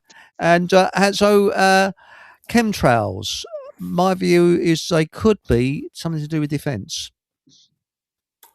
Defence. Well, I'd say it's more to do with attack the population with biohazardous fallout of whatever ingredient that might be. I must admit, I'm not entirely sure, but I can guarantee it's not for the benefit of human health. I would probably estimate, and again, this is just an estimate based upon my kind of limited, rudimentary research on what's going on, is it's probably to affect people's health and also affect food production, which is a favourite method of I'll just use the word eugenics. Eugenics through starvation is one thing that governments have done throughout history. Starvation, and again, because it's hard to kind of pinpoint the cause, let's just say, then they can kind of walk away from that equation fairly scot-free.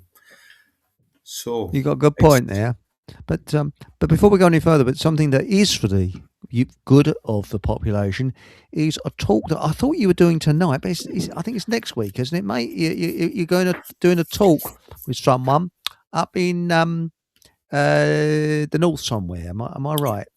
Yeah, well, you're halfway right. I've just come back from it, so yeah, it was today. It was today. Just why I'm a bit late. That's the reason why. Well attended, I trust. Well, what I would say to that is, I definitely appreciate anybody turning out. However, if that was a reflection of, let's just say, where the truth movement is, well, we're screwed. Yeah, good point. And Steve, that's been a big thing of mine. It's just like, you lazy fuckers, get off your sofa and come and spend 10, 20 quid in transport. With the same when we did all our stuff on with the Exopolitics. It's just like, please just get off your sofas and it's not about, a lot of people said, well, you're going to release this conference stuff on DVD or your talk on YouTube after. It's just like, that's not the point. Come and support what's being done. And so I wish Steve all God bless him for doing stuff against the grain of the lazy effers that are in the scene. Sorry. Hey, do you know what? Let me come back to that, because well said. Because that's my sentiments as well. Because fundamentally, I used to be a soldier at a high level, and I understand combat, I understand warfare, I understand soldiering. In other words, I understand how to win wars or how to win battles. At the moment, with this kind of, let's just say, this kind of apathetic attitude that we as a movement, and again, this is a blanket statement because obviously this doesn't apply to everybody. The people who are doing work and putting effort in, good on you. But more people need to do that, because what we're up against is a group who have or willing to put the work in and are willing to meet their objectives through working together in unison. At the minute, we are completely detached. We are completely separated in let's just say, even in fundamental understanding and beliefs. So if we're not together in the headspace and we're putting very little effort in to change that dynamic, well, don't expect freedom to come. In fact, don't expect anything to come, and keep praying for the miracle that you need, because unless we put the effort in collectively, then sorry, this is how warfare works. The side that gives up second is the winner. And guess who's given up first? Well, I would say the truth movement. Because spot on. Eric, can I say one thing? And do you know, I'll say this, that on Paul English's group and other platforms, even back in 9/11, people have accused me of being angry, annoyed, even a spoiled brat. I've had all sorts of, but do you know what? Anger's a good energy. And do you know that Steve is the only person that I've met that sort of has a similar sort of F you, sort of, because do you know what? The proportion of anger you have, in a way, we can all go, all right, let's have these reasoned debates about things. Well, do you know what? At a certain point, reasoned debates don't really get anywhere, and you've got to energize people and yourself by doing these. So Steve's one of the few people that I think actually shares my view that, for God's sake, sometimes you've got to leave your keyboard and get a bit angry, and articulate that anger in whatever way you can, even if you just turn up to a meeting but just please leave your house and do something. Anyway, I'll leave it there. Well, I think also the weather makes a big difference, because if it's cold, wet, then put that house. They're a bunch of wusses then for not leaving the house, right? Well, you're right, and I think this is the problem. Get a grip. But the fact of the matter is, you're quite right, Steve. Wars are fought and won in the hearts and minds of people, and we've lost before we even started, because and I think we need some driving force. And maybe something's going to happen. Once they go to the supermarket and the shelves are empty, remember when they was fighting over toilet paper? Well, there'd be it's food that's more interesting than bloody toilet paper. And once they're fighting over the last tin of beans, I think then we might see some change, but not until people are too comfortable. That's the real problem. Yeah. Far too comfortable. And you know that's a problem. Hello, we got Maureen in. Hello, Maureen. Hey. Hang on, I can't bring her up on the what's the name? What's the matter with this bloody thing? Chris, I'm going to drop off if that's okay. Okay, as long as you don't fall off. Right. And see you, mate, and we'll speak to you soon. I'll join the audience and see you in a moment. See you. Bye. Bye. Enjoy Telford. Yeah, right. But for some unknown reason, it's gone tits up again. So anyway, hello, Maureen. Sorry I can't put you along the bottom of the screen, but that's life, isn't it? You know. But yes, this is the trouble. I think that, you know, you look at World War II, for example. You look at all the films. People say, "Oh, you're going to win. Yeah, we're definitely going to win. We're going to win. We're going to win all the time." But people are sort of, oh, well. And I think the reason why the government's done a fantastic job of demoralising everybody. They really have. They've done a genius job of it.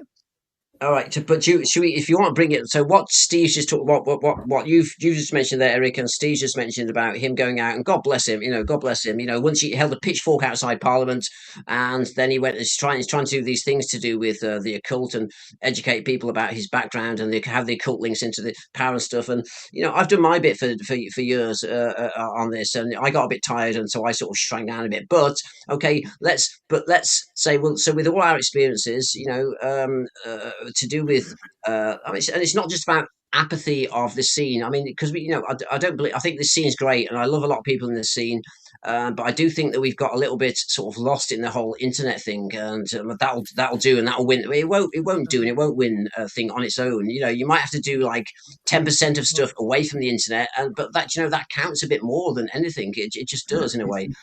Even if you take away the whole, we had huge suppression in, what was it, 2015, 16 on the lead up. Then that's now gone again, and now there's a bit more freedom on stuff, so we can say a bit more than we wanted to. But let's go back and link quickly, and then you can come back. Anyone can come back on this. Is if I Patrick, can you show the one? I'm just showing a book that I'm a lazy bastard and I should have written, but she beat me to it, and she's a great author. But it's the title of the book to do with what Steve just said and what we've discussed about apathy, and it may not be. There's a lot of really well-read, intelligent people. Is it the Jewish issue? Is it to do with religion? Is it to do with all the other areas we can go into of consciousness and drugging by vaccines? So there's all this stuff, and I love the fact we're a great community and discuss this. But what if there was? And this is why I think that this issue to do with what's coming out of planes when it's mixed with harmonic blasted frequencies. That link with the brain that they're very good at. Remember, what did I come on and say at the start? I talked about Bing Crosby and what they call a presidential model that were so they can get. So imagine in the 1950s, 60s, they could get a woman and they could use certain things, which I won't go into because it's disgusting, that they could then, via trauma, get this person to then please a man's every whim sexually, right? But it wasn't just that. Henry Kissinger was using these women to go and get secrets off Russian agents, who whichever country, right? And so all this stuff about Jeffrey Epstein, yeah, great. But Kissinger and the American government were bang up on this way before that. They were using women to go and seduce agents, spies, and record them. And what would happen is they would these women were so compartmentalized in the brain, they could then get secrets. Let's say they had a sexual shenanigans. We know what men are like. They go, oh, that was great, love. But then they'll start discussing, yeah, well, I'm a spy from this, and I'm going to do this, and then this presidential model, a bit like a robot, will record this, take it back to the American governments, probably other governments as well. I've just studied the US thing. So that sort of stuff, this is how good they work. So imagine now what sort of level this stuff's at now. Well, it's not about presidential models like individuals. They have to train for like years from childhood. If you read Cathy O'Brien's stuff, and there's about 3 more, right, to do with how they train from birth, usually from trauma, usually with paedophilia. They shock these women into then making sure that they can then become these robotic agents. Well, do you know what? That's now gone. That's the 60s. It's done for, right? What's happening now is we are all these now new agents. If you have the sort of mind that will is subject to and accepts what's going on. And so, Patrick, can you put? I'm just trying to get this book. Can you get the one that it mentions? Hang on, let me try and find. I'm just trying to illustrate because illustrations help people sort of think about this stuff. Let me. Sorry, now I'm on. Well, if you can put it on Telegraph, I can actually put it up on the scanner. Right. Well, I don't know if Patrick's still there. Right. All right. I'll send it to you, Eric. You're still there, mate. You're still there, Patrick. Oh, Patrick, still there? That's right. Yeah. Well, can I put it up then? Right. Well, it's just, I mean, it's interesting because you said, well, let's talk about the weaponization of chemtrails. Well, here we go. Right. So here we go. See if you can put this up. So personal, right. Send blah, blah, blah, blah. Eric, right. Okay. You should have it now. And it's a book cover by a really great lady called Alana Freeland. She's a great lady. And notice the forward. All right. I'll shut up. Let's see if we can get it up. But the forward is by Cliff Carnicom, who I mentioned before, and I made the point. I was like, hang on, there's a lot of people having weird symptoms. Havana syndrome, again, bullshit. I could go on about that. Also, people having all sorts of people in Sweden. The government is so nice there. It goes, are you having weird things in your head? Like, especially I mentioned last time, two well-known people in the alternative scene were having messages. Take the vaccine. It's great. It's really good. It's really healthy, right? And these are independent people. Cliff High, if people have heard of him, and Jeff Rents both had these separately, right? So these were things that were being beamed out at the time to people, and this links to the chemtrail stuff. And have you managed to get that one up? I just because why is that? All right, so you're right. See, this is the bloody caption scanner's frozen. I'm sorry, mate. I can't get that. Yeah, well, you're right. Hang on. I'm pressing add. The bastard won't do it because I can't get the caption scanner to work. It's frozen. I don't want to change feeds. Well, don't do anything that's going to shut this. It's a shame that it's all changed. It's now. Well, what? This is not my fault. I doubt whether Patrick might be able to do it. He might be able to do it. I don't know. But what's happened is I can't get out of this screen. I can't bring captions up for someone. It's frozen. All right, no worries. Software, I think. Or me. That's right. Okay, all right. Okay. So, but I've done a few things that show that how far that now this research, it isn't just me being wacky. Cliff Carnicom's guy, Cliff Carnicom has done the main research. And my point was about this area. When you talk about a weapon, right? Instead of this, this diversion where everyone's going, oh God, they're just changing the weather. Oh, a bit of snow over here. Look, a bit of rain over here. Bollocks, right? This thing has 7 main. Cliff Carnicom, he's a citizen scientist. He used to work for the government, and he's like he lives in was it New Mexico? But he lived in a remote ranch, and he started seeing these trails. Well, he went and put HEPA filters, but really, really, if you know what a HEPA filter is, really, micro level thing, right? And then after a few days, when they trailed, he went, and then he got a micro, and this was all on a budget, right? No funding. He gradually worked out, and anyway, he analysed the skies and the debris coming down, and he eventually got to the stage where he worked out what they were doing. And it isn't, people say, oh, they're just polluting our bodies with this. It's biological. They're making us ill and we get flu. But no, what their main goal is, the 7 points that Cliff Carnicom makes. And essentially it's making a plasma field. I don't want to get into these terms, but it's making a field. And if all plasma means, right? Plasma is like a 4th state of matter, right? So if you imagine you've got a 4th state of matter, all it means is you can detect things that maybe sometimes we can't see are there, right? So we can't see these things. So frequencies, weapons, UFOs, right? All this sort of stuff. So the chemtrails thing creates a soup on the atmosphere as they let down. And then I think, as Steve said, or Anorak said, then they can blast that again with their frequencies, like it was Anorak who mentioned HARP. They can blast that and they can antagonize certain things. But the most damaging point, I think, that we need to know about, based on what I said about presidential models and these people, these women, for Henry Kissinger, that used to be spies and take away secret data, that's in the 50s and 60s. My God, no, we're all that, right? So as we inhale this stuff that falls down, this nano shit, this biological stuff again, that as we inhale all this stuff, essentially we become lit up like a Christmas tree, and they can read our minds. And what they're trying to do is to make a there's one called Vanilla Sky. There's another one where it's Tom Cruise. There's one where they start having advanced ideas of who's going to commit a crime. What's that movie? Minority Report. Oh my God! Well, Steve, well done. Yeah. Well, do you want to say a bit about how it functions or what they do? Yeah, it's precognition. I think they call the I don't know. It's like an AI software, isn't it? Where they can actually they use psychics. They use psychics who There's a woman in a pool of water or something. Was it? Was that the that's one? right. Yeah. I mean, it was based on a Philip K. Dick novel as well, so it's got to be true. Yeah, well, no, Philip K. Dick, although he took lots of amphetamine, was a bit of a nutter. I mean, the guy was great. I mean, he wrote Blade, was it Blade Runner? I think he wrote anyway. Yeah, so the guy's, yeah. I mean, genius. I used to, a great guy and a great author. But the point is that anyway, that film was really telling in a way that it brought about the ideas, like, and everyone's like, oh my god, it's so sci-fi. It's like, no, right? You get to the point where you can start instantly knowing. And and here's the proof, right, of what's going on with this chemtrail stuff that's coming down, that's infecting all of us. What the proof is, what Donald Trump has run to a group called, well, I think Elon Musk did a runner. He's like so scared of it, even though he knew the guy, because he was the guy behind Palantir. I forgot. It's a Jew. Sorry, I shouldn't say it's not a Jew. I shouldn't say. Right, you got right. Peter Thiel is behind Palantir, and they are one of the most advanced, probably with some military companies we've not heard of, in creating what they call. And I heard this term as soon as I heard Donald Trump going, "We're going to get." Come on, Steve, help me out. A golden arch. What's this thing called? A golden something. I don't know. I don't know if I've heard this one. I don't follow politics. A dome. It's like what Israel have got an iron dome. I think it's called the golden right. dome.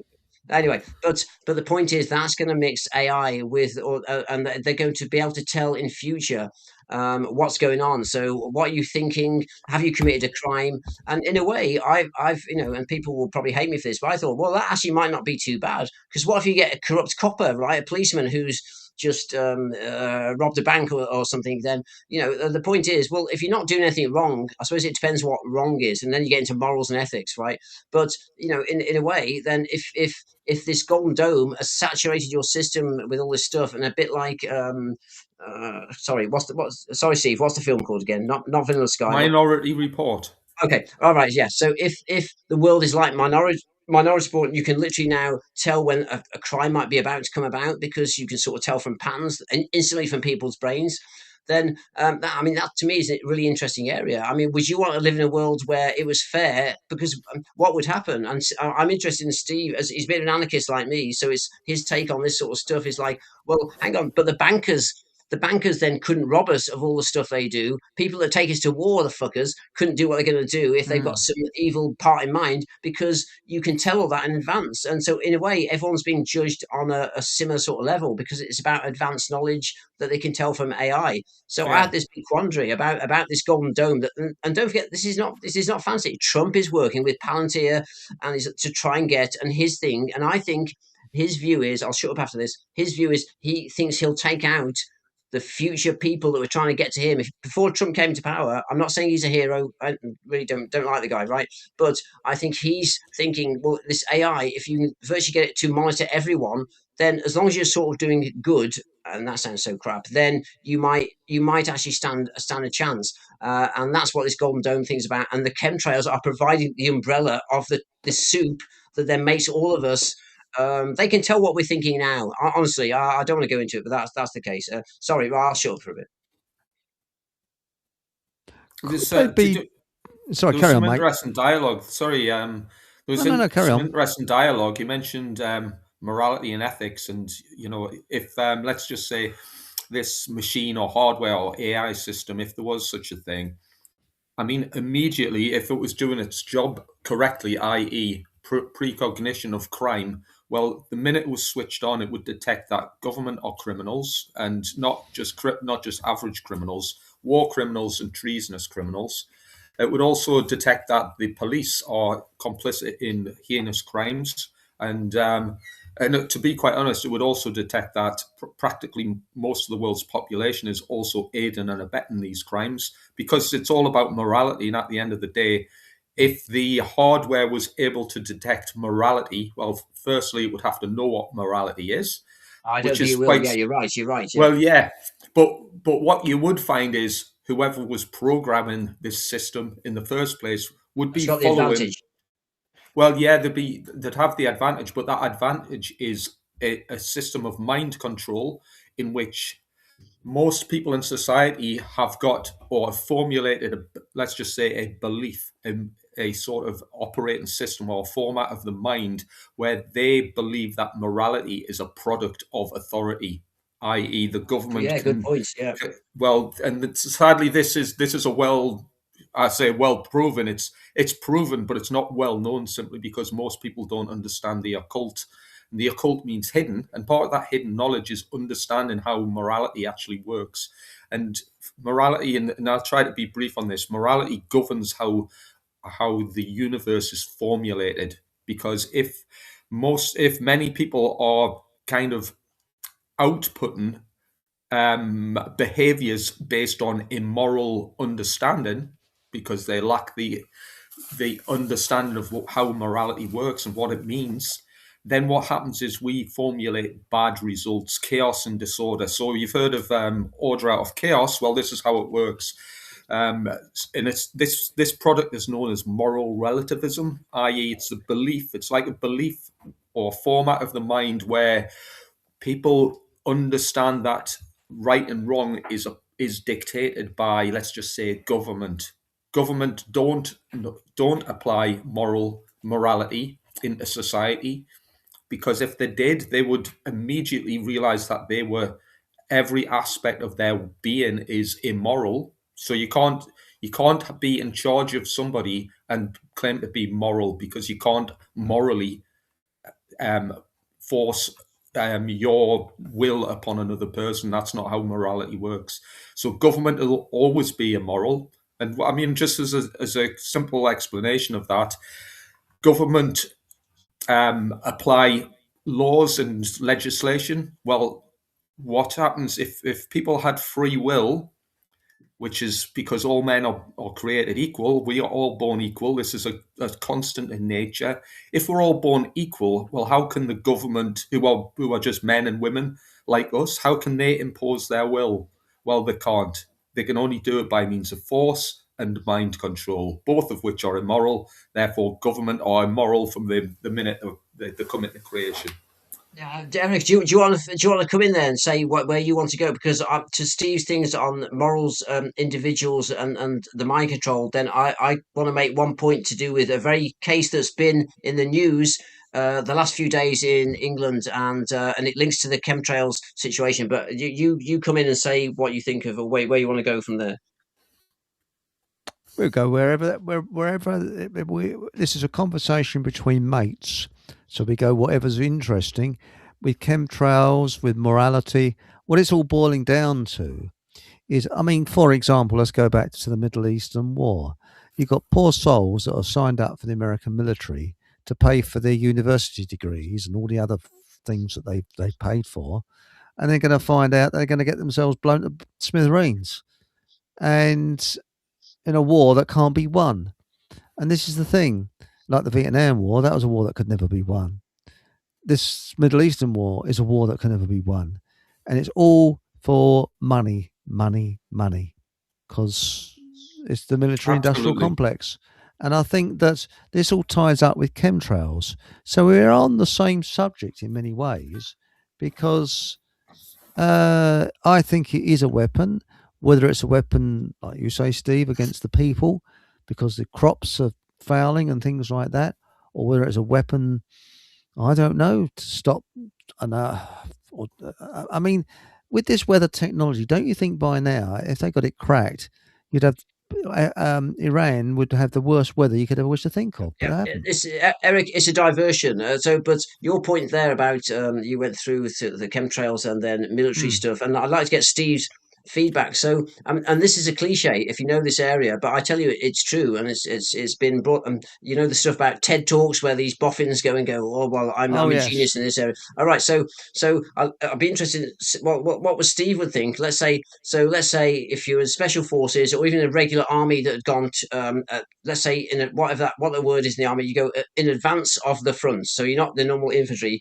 So what happened in Iraq, and this was totally legitimate, but what people don't know is the technologies behind it, is that and this happened in another war before that both of you are my age, you'll remember, called Panama, when the bizarre invasion of Panama. And that was weird.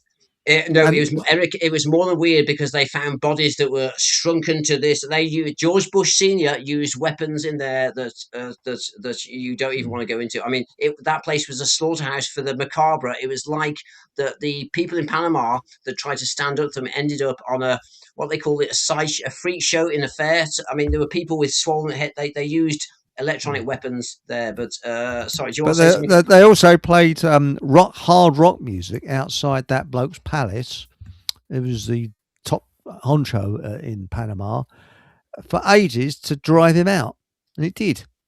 Yeah, and in Waco, do you remember Waco? They used, Yes. and they used. God, and I've never heard it, but they used bunny rabbits. Apparently, it's worse than so. Mothers when they're missing their babies, or if they say that a mother, I don't want to go into if a human mother's baby dies, or then the longing, then a mother will wail. But apparently, rabbits, when they are under stress. And so in Waco, for that, when they burnt that effing place down, which was all outrageous. I mean, they filled the place of CS gas is flammable. They filled Waco full of CS gas and then burnt those poor Christians right alive. Outrageous, right? So all that stuff sort of happens, and they use these psychological things. But it's now got much more delicate than that. They don't need to use rabbits or things and anything else like that. Frequencies now, nothing, because it goes straight to the mind. And so I'd be interested in what Steve thinks of that's in the Iraq War. I mean, it's a demonstrated thing. I think there's even footage, I'm pretty sure I found it, where they actually blasted a frequency about Allah tells you to give up your weapons. This is Iraq in the early stages. Again, they always use these occasions we think, oh, it's a war for good reasons. We've got to get oil, or we've got to rescue whatever else. But no, it's that they need a testing ground for their weapons. They can't use anywhere else. And so all these Iraqis came out and dropped their weapons and came out, and if you looked at their faces, if I've got the right clip, I'm not saying I have, they looked absolutely shocked. And that's because in their minds they've been told that Allah had told them to put down their weapons. That they were going to be in big trouble if they didn't, and whatever. And they all came out of a trench in Iraq simultaneously. And what I found out from that. Yeah, but I just thought, well, how did they do that? Then I talked to a guy called Richard Lighthouse. He's an ex-NASA person. He's an amazing, lovely guy. And he said, I said, well, what were they beaming something, a frequency suggesting, like a hypnotist, I thought, on a stage saying, come out of the, he goes, no, he said, David, what they did, they had to first find, and this is using satellite technology, each of those persons, biorhythms, their neural signal. We've all got our own individual signal, right? It's based on our DNA. Our DNA is an antenna which gives off a frequency. He said they first had to, and they use AI for this, they first had to find out of all these troops that were in that bloody dugout, what do they call it in sand? I don't know, it's not a dugout, is it really? Anyway, and then for each of those people, they then assigned this frequency going, Allah tells you to put down your weapons and to leave a trench. And it worked. And he's right. And it was. And then on a TED talk, a top military person said that. So that was, when was that? 1992. So that was available then. They could make people leave a trench. So it'd be interesting if Steve or you, Chris, would say, well, what do you think? So what's the possibilities now? We're now, 20 years later? What I don't know. And I'll tell you what I think. But I'm interested in your points of view. Well, Steve, you've got more knowledge of this than I have, but I know that in Vietnam, what they did is that they sent out spooky sounds from loudspeakers over to North Vietnamese to make them think that they are ghosts of their fallen comrades. And I can't remember what the name of it was. It was the CIA that did it. And it was ghosts. I'll just say, ghosts works well in Thai, Vietnamese, and Thai. They're really not so much scared, but it's unlike us in the West. Ghosts and things are an intrinsic part and a very respected part of their culture. So of course that would work anyway. And also, I found this out from a Vietnam veteran that he said that the Vietnamese, when they go to the lavatory, they've got to do it in complete privacy. So they paid girls to go and put stuff, sort of, shall I say, good time girls, to put stuff in the North Vietnamese drinks to give them the runs, to give them diarrhea. That's as old as the hills. But over to you, Steve. What's your view on it? All right. Well, loads of interesting points there. I mean, fundamentally, all wars, as you well and truly know, and as mentioned many times, it's all a money-making enterprise from start to finish. It's all because, I mean, let's just take one simple understanding to help us on our way to digesting this. The United Kingdom is separate to, let's just say, the country of England. England is a sovereign nation, whereas the United Kingdom is a business enterprise. It's UK PLC. It's not called UK PLC for nothing, simply because the United Kingdom is basically a contractual agreement. And in order to help these businesses, which is what the UK is, just as many other countries are, a business enterprise, well, they need to have a product or they need to have a service. Well, one of those services is war. Why? Because it's a massive money-making scheme.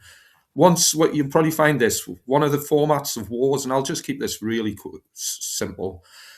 It starts off with a blood sacrifice, usually on an occult date, a significant date. And I mean, you mentioned Operation Just Cause, which is what Panama was. I forget what year it was. Was it not the late 80s, 89 or something like that? Yeah, it was around about then. Yeah, it was, yeah. Right. So Operation Just Cause, which is what it was known as. What a lovely title, eh? What a lovely title. Yeah. Well, the invasion of the lead invasion 1989. 1989. There you go. So the lead invasion was the winter solstice. Just like the March, the spring equinox is a very common one because March is the god of war, or Mars, the god of war. It's also the season of sacrifice, which is obviously what we've got going on with Iran, timed nicely to coincide with the season of sacrifice. Or, I mean, I'm almost bored of how many wars and campaigns, military campaigns, are start and finish on occult dates. I mean, you mentioned Vietnam, when I'm pretty sure that was May the 1st when that kind of came to its conclusion, which again, the final day of the season of sacrifice, Beltane, May Day, May the 1st, the date of the birth of the Illuminati. It's all it means nothing to most people, but when you see patterns occurring in nature, such as the death of Hitler and the death of bin Laden, which was announced on May the 1st, you've got to put two and two together and realize that. I mean, they're really not. They're not subtle, these effers, are they? They're really not subtle. They put it in your face. You got to notice it, right? Yeah, I mean, pick a one. It's practically the same theme. I mean, the Falklands. I'd love to know about the Falklands. I'd love to know anything you found on the Falklands. I'd love to know about that stuff. Yeah, I mean, the dates are the things that you can't. The dates are set in stone. You can see the dates. You just go on Wikipedia, see what the dates are, and just have a look. Any campaign you fancy, and just see why did they all start and finish on occult dates. This is interesting. The Vietnam War started on the 1st of November 1955 and ended on the 30th of April 1975. So that means nothing to me. That means nothing. I don't know what that means. So when did it end? Sorry, April. Hang on. I'll just put it down. Where are we? Vietnam. Fall of Saigon was the 30th of April 1975. Right. So 1st of November, so the day after Halloween, essentially. That's right. That's when it started. I mean, several started, I should say, on March the 22nd, i.e. the spring equinox, whichever date that falls on. It's usually between the 19th and the 23rd of March. Essentially, why? Because these are rituals. We've got to stop euphemizing it and this isn't war. This is blood sacrifice, satanic rituals, which are portrayed as war in order to sell it, because the word government means mind control, and the way they control people's minds is by selling us bullshit. So we believe bullshit. Essentially, we come to believe their horse manure and assimilate it, so we can fall prey to their basically mind control. So all wars as well operate with psychological warfare, right? And so what I'm going to say is I'm not an expert in psychological warfare. I would quite happily testify at the fact that I'm an expert in how war functions, because I've done that job for the best part of 3 decades. So I've got a very good understanding of that. And hopefully what I'd like to convey is I'm now on the side of the truth movement. So if I can be quite disparaging at times because I want the truth movement to win. And one thing I wouldn't do with soldiers when I was doing like real warfare is I wouldn't blow smoke up the arse of the soldiers I work with and say, "Oh, don't worry, you don't need to do any training. Don't worry about, don't worry about doing any practicing with your rifle. You don't need to be a good shot. Just, you don't need to set your sights. You don't need to wear body armor."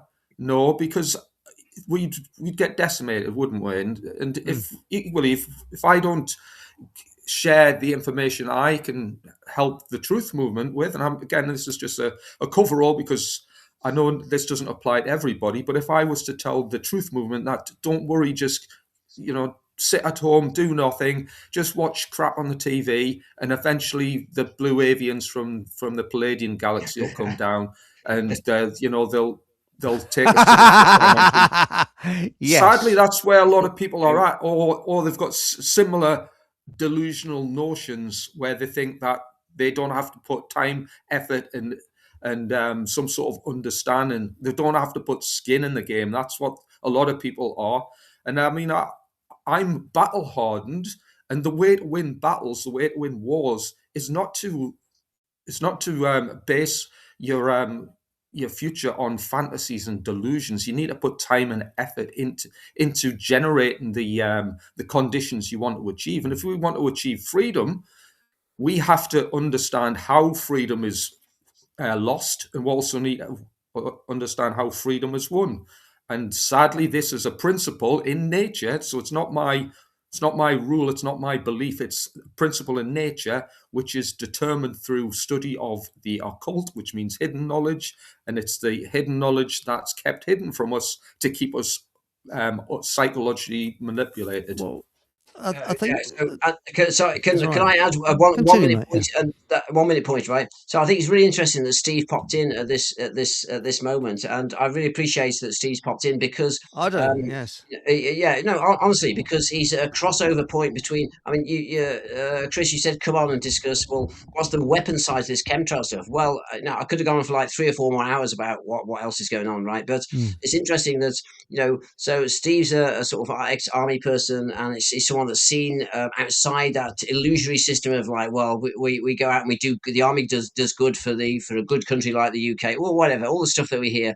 But at the end of the day, what's happening now is actually the army are obsolete. Do you know what's happening now? If you took at the chemtrail system along with, and I hate the term mind control, it's frequencies, right? So when they put this layer of chemtrails down and we've absorbed it, like we have for the last 20 years, we light up like a Christmas tree. They can tell what we're thinking. You think this is Hollywood? It's not. I can show you so many cases where they can. There are situations where if they want to, if they think you're an interesting person, they can beam in, find your genetic frequency. This is not bullshit. This is true. You can check it out, and they can find out what you're thinking, what your plans are, and if they like you, or if they think you're going to do their dirty deeds for them, you're going to become a fucking shooter in a US public school, or you're going to become a Muslim. Like nothing against Muslims, that drives into a crowd of Christmas shoppers, right? But it's not just that; it's far more. There's far more than that's going on. And what's interesting, if Steve, as someone that's left the army and quite rightly, then goes, "F you," it's a fake structure. You're serving a power structure of bankers and lots of other things, not just bankers. Then, but what we're now at is that all of us are enemies, right? All of us are enemies. The problem I have with the truth movement and the alter is that people seem to think that now, because Twitter banned a few people a few years ago, that they don't want to say certain things. They're like, oh my God, I better not say. It's like bullshit. You've got to imagine now in England, if there was invasions by the Normans and stuff, it's just like, we used to stand up and protect our country, even though someone hacked off our neighbour's arms and legs, or our wife's raped our wife. We still stand up. Right now, we're scared because suddenly they're saying, well, you might get a YouTube account gone. It's insane. Yeah, we're all monitored these days and stuff, but we still got to stand up and stand up for what's right and say and make a statement about. Well, look, we can tackle this stuff, because a lot of it's not so much it's an illusion, but the fear of a wider, powerful all-knowing government is bullshit. It's like they rely on the fact that you feel that and you anticipate that, and that's why you sit back and sit behind your computers going, "Well, look, I'll type this, and here's a link to this," and it's yeah, but let's look at this another way, though. Sorry, I didn't mean to cut across you there. No, fair enough. That's fair. We had the First World War, which wiped out a huge proportion of the male population. Well, that was a different time, Eric, to what we're going to. And yeah, that's right. Then we had the Second World War, and the Second World War generation was still running the country in the 1970s. But this country has not had a war for 80 odd years. People are not battle hardened. People are not. They see it on television. They look at it like a game, which it isn't. Look at like cowboys and Indians. But people like Steve, they just don't. There's war going on right now. People just don't realize there's one going on right now, and it's for your minds mostly, right? People just don't believe it. That's right. But I mean, when you look at pictures of, we see very few pictures of Iran, but you see Tel Aviv and places like that, and rockets falling. People look at it as being rather exciting. Why? Because they're in their living room, miles away from it. If it was falling on their heads, I think that'd be a little bit different. And this is the trouble, and I don't know whether you find this. I mean, my father, who'd actually been into battle, well, he came up against people that were armchair soldiers and never been in the war at all. Do you find this, Steve? You come up against people that haven't seen any action at all and try and sort of, as if they know it all, and they know absolutely sod all, because there's a difference between being battle hardened and actually being in a battle and seeing it on television, where you're sipping your tea or having a cup of coffee in a nice cozy seat. It's not like that.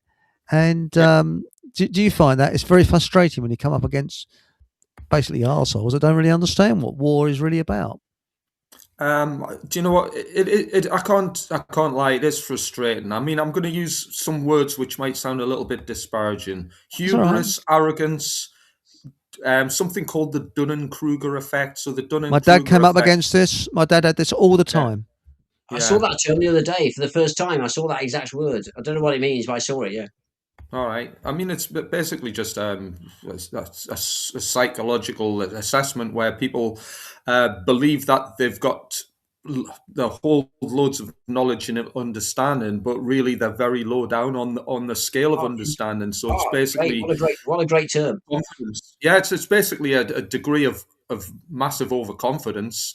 Yeah. Where and I hate to say it, but this is where the truth movement are at. There's loads of people use the term awake, which I haven't got a problem with. Awake, aware, whichever term. It annoys me senseless. Right.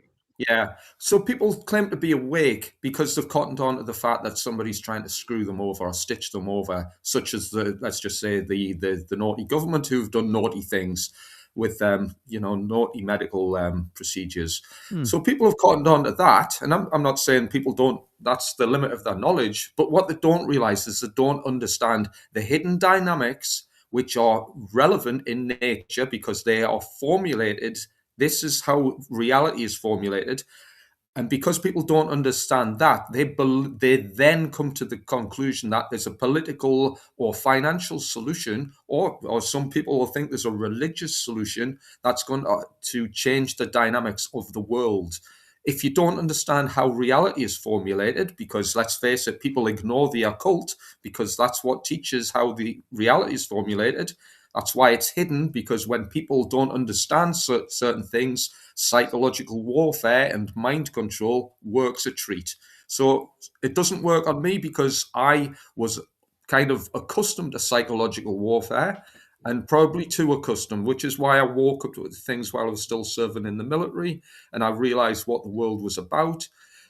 But really, how does it work? Well, people are kept at a low state of consciousness, and that doesn't mean that they're not intelligent people. It means they don't understand certain things. It's a form of ignorance. It's also a form of nescience, which is a form of ignorance through basically not being fed the information. So if you're not fed certain information, you can't make a judgment or assessment on it, which is where a lot of people are in society because they don't understand occult knowledge.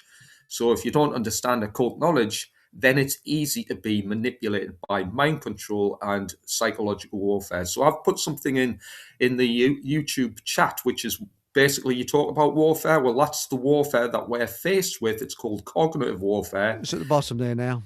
So that's actually a war crime. So your government are war criminals because they're applying cognitive warfare upon the human. Yeah, so it should be. So absolutely, so it should be.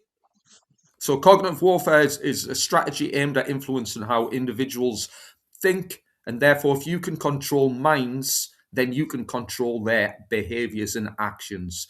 You don't need to fire a shot. So when the health emergency started, there was not a single shot fired by either side. And Steve, it's no different to what you said. There's no different to using a gun or a bloody mRNA injection. No. Cognitive warfare is the same effing thing. It has the same results. You shut people down. It doesn't matter if you kill them or if they stop thinking. But if you stop thinking as a human being, you might as well be dead, right? It's the same thing. Yeah. And the thing is, that's right. But the big problem is that people have you're quite right, Steve, they don't have a realistic view of I mean, for example, if tomorrow morning something happens where you went to the supermarket, there's nothing there, the shelves are empty, it'll be quiet for about a couple of hours, and by the evening I think you'd start to get problems, rumbles in the jungle. But it'd be mob rule because nobody would be disciplined, nobody would know what's going. And my dad used to say, it doesn't matter how much training they had during the war in the army, it was never it didn't prepare you for what it's actually like in action. And I don't know whether you can back that up. You have fantastic training, but it's never the same as when you're in action. It's totally different. And that's one thing they can't do with training in those days. I don't know if they can do that in training today. You'd be able to answer that one, but my dad said that. He said, and they actually trained with live ammunition in World War II. People don't realise that. The training was with live ammo. So yeah, people get killed in training. That still happens. Yeah, I mean, I trained with live ammunition all the time. Yeah, I mean, yeah. I'll be quite honest. The training I had, I can certainly comment on my own training. Was second to none and largely realistic, fairly, real war wasn't too much outside of my comfort zone, if you know what I mean, based on the conditioning and training I'd had. Not that I'm, advocating for this. Obviously, I advocate. Was it different though? Abolitionist. Was it very different when when the bullets are actually, that there's someone or groups or lots of people out there to kill you? It's a bit different, isn't it? I mean, it is a little bit. Serious. I mean, hey, here's the thing. I mean, just anecdotally, sometimes it's actually quite funny. In combat, it can actually be quite a laugh. It's quite exhilarating. Again, I'm not trying to advocate for it. Obviously, I want to see an end to conflict. I actually want to see an end to the military. The military, I mean, I would love to. I invite the military to my talks. They never come. I invite Brigade 77 to my talks.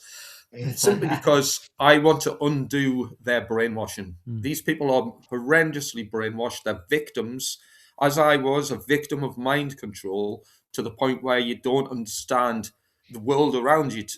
You certainly don't understand some of the occult secrets that have been kept from society. Therefore, they can't formulate an honest and accurate assessment and appraisal of the situation. So therefore, if we don't know enough, we then can't do enough. So that's the way to do. Sorry, Steve, but I have to say, because we all think, right, the military, British military, right, they're all off guns, infantry, fighting. Well, no, because what would you say? I mean, what would you say percentages? There's behind every infantry or whichever active soldier, etc., person flying a plane attack. What have you got? Like 80, 90%, 99% people are behind a desk. They have these people. They might be part of the army or the military or intelligence. But they still don't. They don't really know the realities of war, and that's the problem we have with our politicians. So I think we should pass a law these days. I've said it for years. I've even tried a bloody one of those not GoFundMe. Anyway, the parliamentary things that anyone that declares war as a politician declares war should either put themselves or their son or daughter in to fire the first shot. There's no way you should not be declaring war as a politician if you're not prepared to put yourself on the front. I think that's so basic. Talk about going back to the Doomsday Book or the bloody Battle of Hastings, all this stuff at the start when we got our laws created. That should be one of the main ones. It's just like, how dare you? How dare you say that we should fight? Well, yeah, but to me that's it should simple. be a choice. Simple. Common law thing, right? Common law. Don't you dare tell me and my family, my son or daughter, my dad, whatever, that we have to go and fight a battle if you're not prepared to do it yourself, or you're not prepared your son or daughter to do it yourself. I just think that's basic, and I don't know where we've lost this idea that we allow our leaders to then say. They're never going to do that, because loads of politicians, I'm not saying all of them, but probably all the highfalutin politicians already know that warfare is just all it is a pantomime where they send young people to where they're not bothered if they live or die. Personally, that it's not an objective. The objective. It's a disgusting point of view. It's a disgusting way of seeing the world. To think that you can send someone else, right? Because their point of view is satanic ideology. They align with the ideology of Satanism, where it's selfishness, moral relativism, social Darwinism, and eugenics. So therefore, if you are of that mindset, i.e. a psychopath with no heart, no care, no compassion, no empathy, no morality, then people are just numbers, soldiers or soul dead. They've sold their souls. So therefore, if they get sent to go and bludgeon each other to death in horrific fashion, the politicians don't care who wins and who loses. It's a business arrangement. And the idea behind it, the idea behind it is just to make money and to increase shares and profit margins. All right, but I look at Keir Starmer, Steve, and I don't see a demon. In a way, I do, but I don't. I just see a simpleton, right? So he's sending people to war. So when are these people? When are they on the demonic side, and when are they just simple politicians like him? The guy's a lawyer with a suit. He's a simpleton. So I don't know. I've never known who to choose between the demonic and the people that are just. Can I clear something up here? Because I'm not saying that these people are possessed by demons. I'm saying in fact, I'm not just centering this upon politicians. This is practically the entire world. A large portion of the entire world are focused, without their knowledge, on the ideological Satanism. So the governing dynamics of how the world is formulated is on a core belief which is centered upon ideological Satanism. So this isn't the religious Satanism where people go in the woods and they chop the head off a chicken and they smear blood over a virgin. This is under moonlight. This is ideological Satanism. This is a mindset based on psychopathy, pathology. Thank you. And let me just mention those tenets again, because this is the fragments of how this ideology is formulated. It's selfishness, which is where people align their focus upon not just themselves as individuals, but upon their group. So if we talk about government, well, the government are focused upon their selfish aims, whether that might just be money making or to enable, let's just say, Agenda 30.